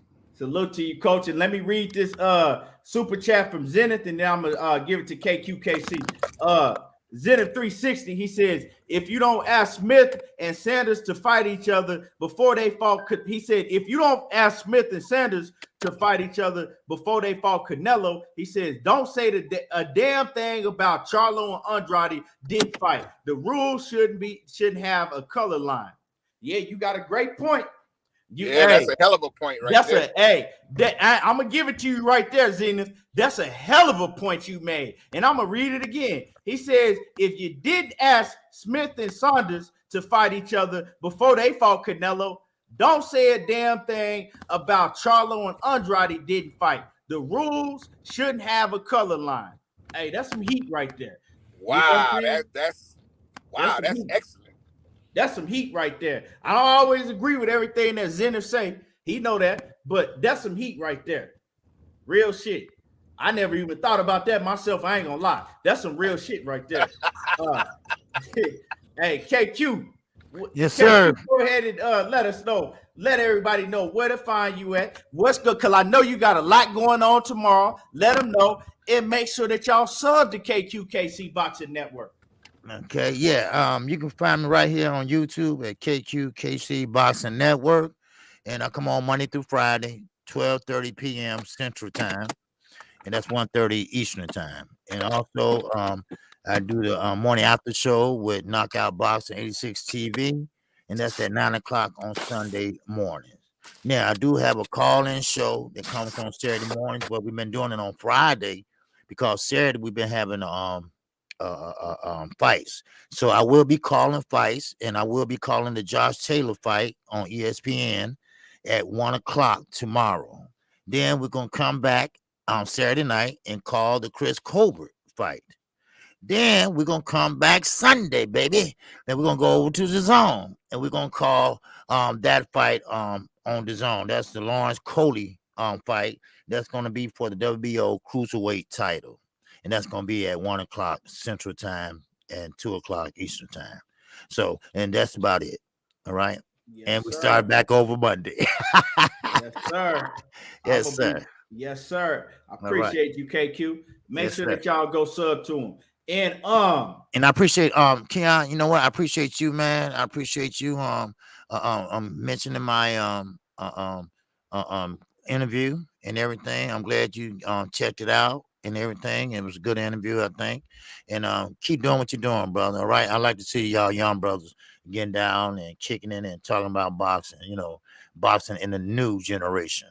All right. Yes, sir. Yes, sir. Yep. Man, I appreciate you. It was a great interview. Like I said, if y'all didn't catch the interview with Samson, that's David Benavidez's manager.